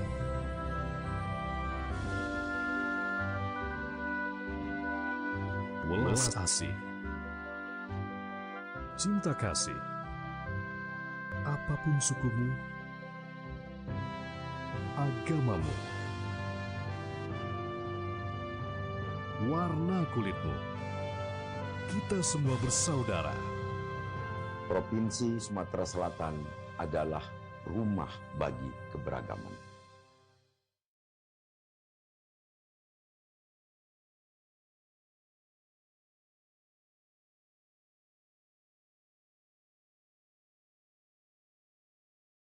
Tahun 2020.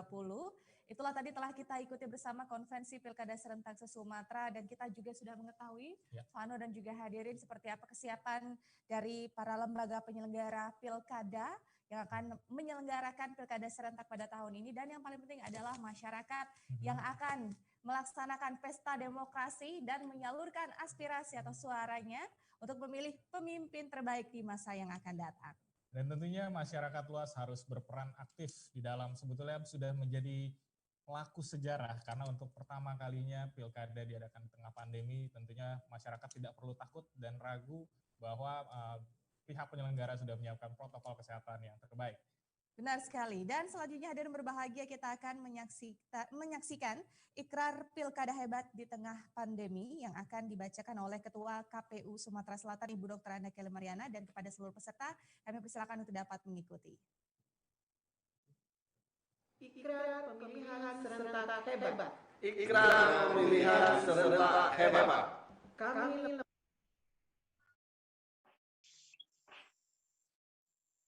Lembaga Penyelenggara Pemilihan Serentak 2020 berikrar. Kami Lembaga Penyelenggara Pemilihan Serentak 2020 berikrar. 1. Menjunjung tinggi Pancasila. Menjunjung tinggi Pancasila. Undang-Undang Dasar 1945. Undang-Undang Dasar 1945. Bhinneka Tunggal Ika. Bhinneka Tunggal Ika. Dan menjaga keutuhan Negara Kesatuan Republik Indonesia. Dan menjaga keutuhan Negara Kesatuan Republik Indonesia. Demi terciptanya pilkada yang berintegritas. Demi terciptanya pilkada yang berintegritas, aman, damai, dan bermartabat. Aman, damai, dan bermartabat. 2. Dengan sepenuh hati. Dengan sepenuh hati. Segala daya dan upaya. Segala daya dan upaya. Untuk menyelenggarakan pemilihan serentak 2020. Untuk menyelenggarakan pemilihan serentak 2020 yang bersih, jujur dan adil, di tengah masa pandemi COVID-19. Di tengah masa pandemi COVID-19. 3. Tunduk dan patuh terhadap hukum dan peraturan perundang-undangan yang berlaku. Tunduk dan patuh terhadap hukum dan peraturan perundang-undangan yang berlaku. Demi menjaga kondusivitas bangsa. Demi menjaga kondusivitas bangsa. 4. Menyelenggarakan pemilihan serentak tahun 2020. Menyelenggarakan pemilihan serentak tahun 2020 dengan tetap mematuhi protokol kesehatan dan keselamatan. Dengan tetap mematuhi protokol kesehatan dan keselamatan. Demi kemaslahatan bersama. Demi kemaslahatan bersama. 5. Membuat pemilihan serentak 2020 tetap hebat. Membuat pemilihan serentak 2020 tetap hebat. Agar melahirkan pemimpin terbaik bagi masyarakat. Agar melahirkan pemimpin terbaik bagi masyarakat.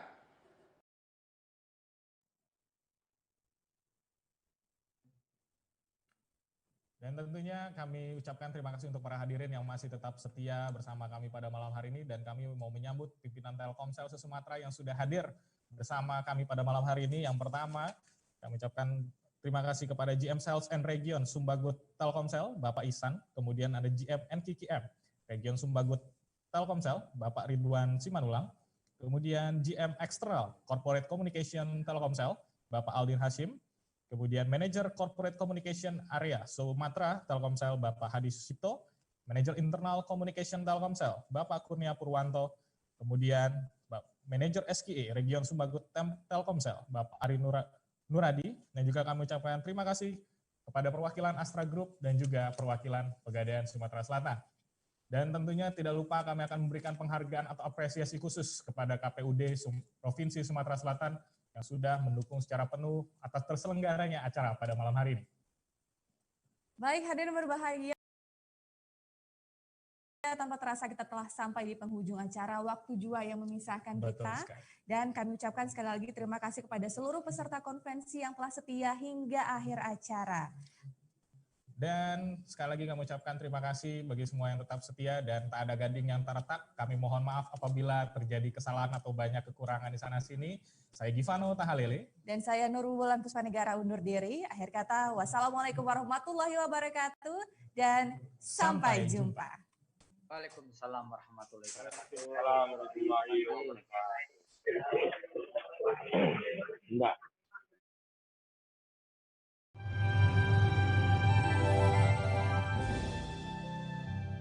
Seperti rezeki yang dijemput tiap pagi. Arif, orang Sumsel keren ya. Yang dianugerahkan oleh Yang Kuasa.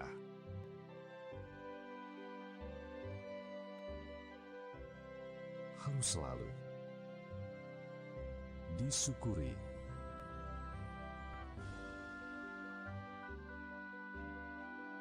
Welas asih,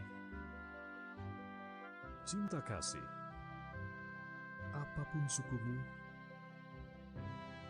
agamamu,